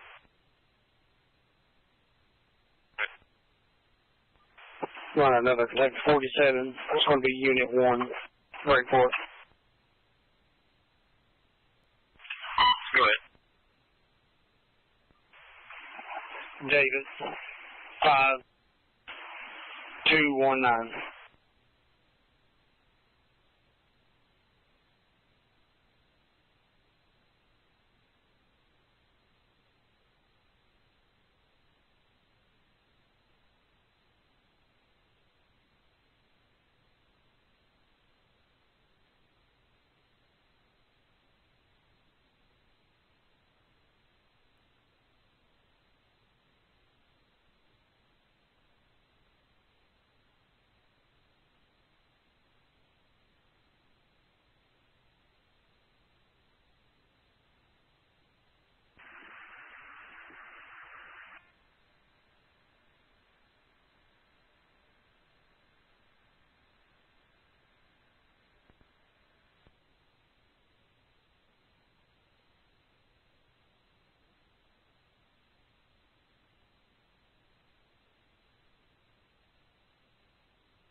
Go ahead.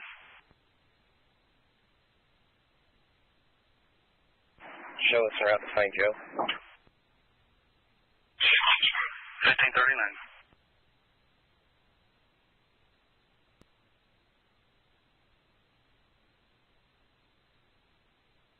That's 11:45 on. Good.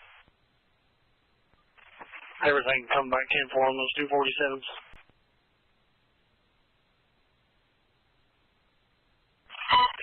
Yeah, 10-4. We've already got them on the case for you. 10-4, thank you.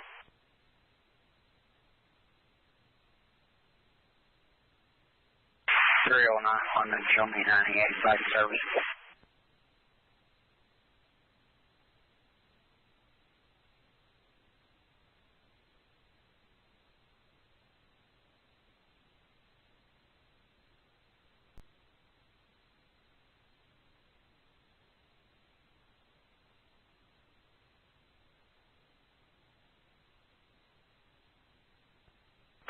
London.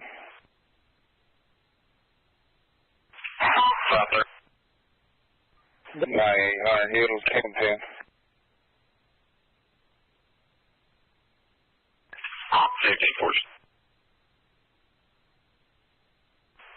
11:06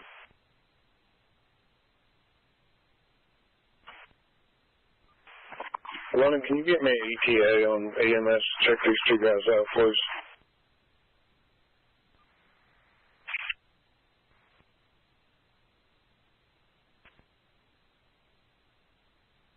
Go ahead. For level there on scene, you got an ETA for the victim there?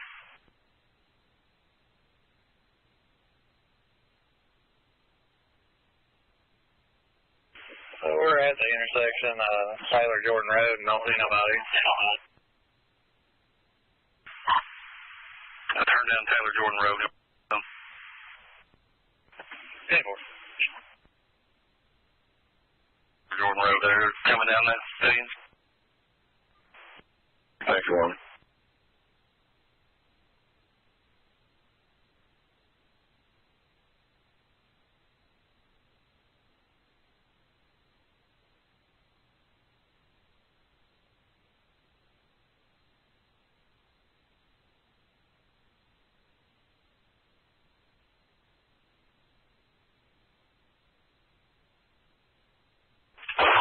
Level Kansas. Go ahead.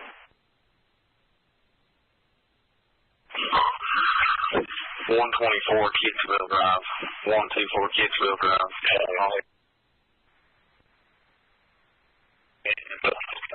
want to talk to the president. They've called a few times.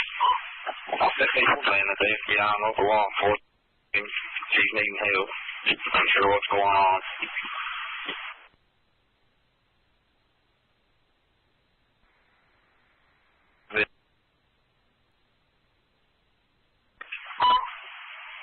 $18.44. Direct 20.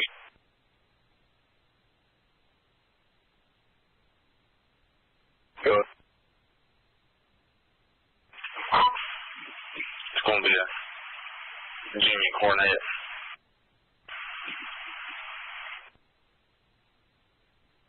Cancel.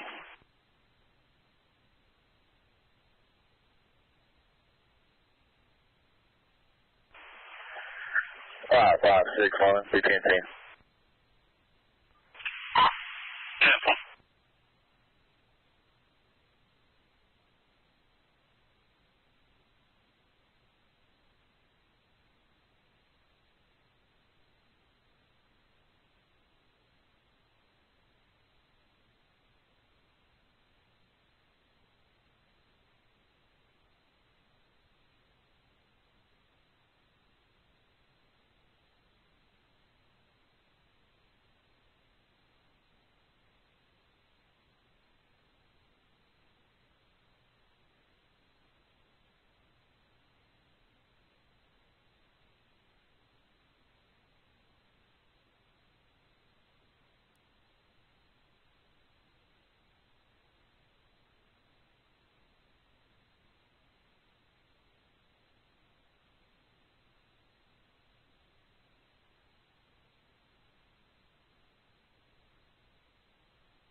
$11.45 one. 11.45. TJ's actually being load these vehicles.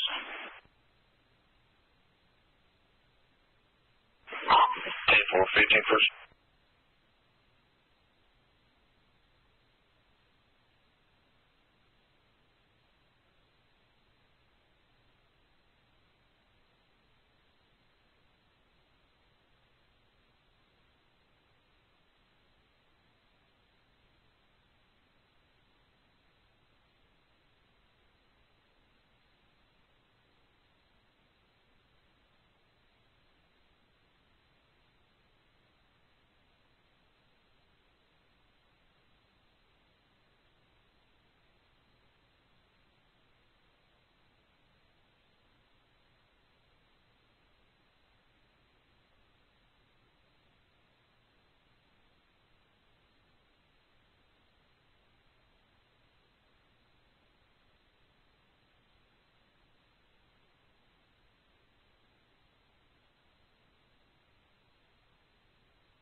Station 10-8, panic attack.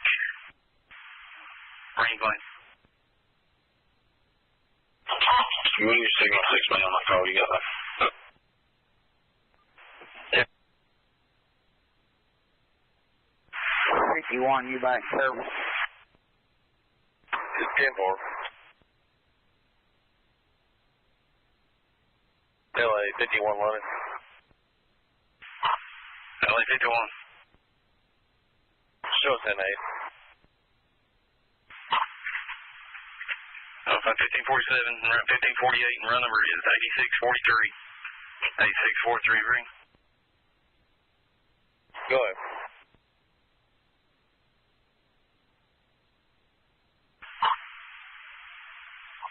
Marines lining up, apartment 224 for a 34-year-old male having a possible panic attack. I've got law enforcement around as well. Go ahead.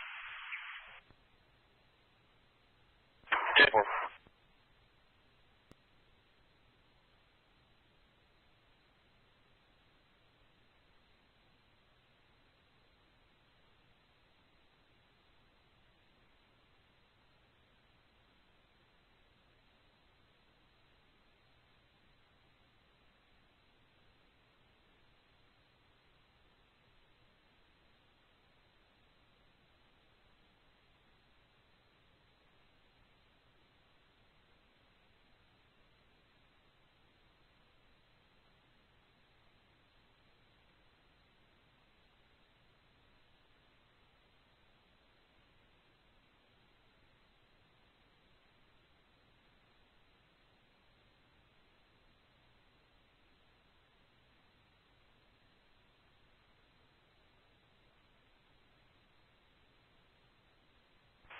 511, 1010.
Signal 6, 1145. Go ahead. Signal 6, man. Can you get a second, please? Yeah. I'll see if I got service out here.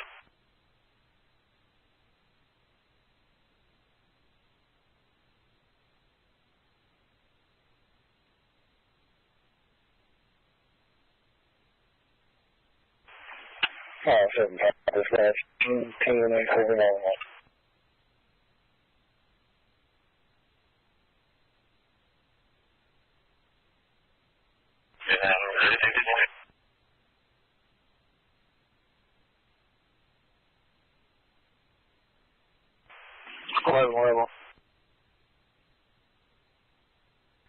1111. Can you make me a cab, just for serving a second search warrant at the residence on Sam Street in Gray Brick? 9798, so I don't forget it. Thank you. 1553.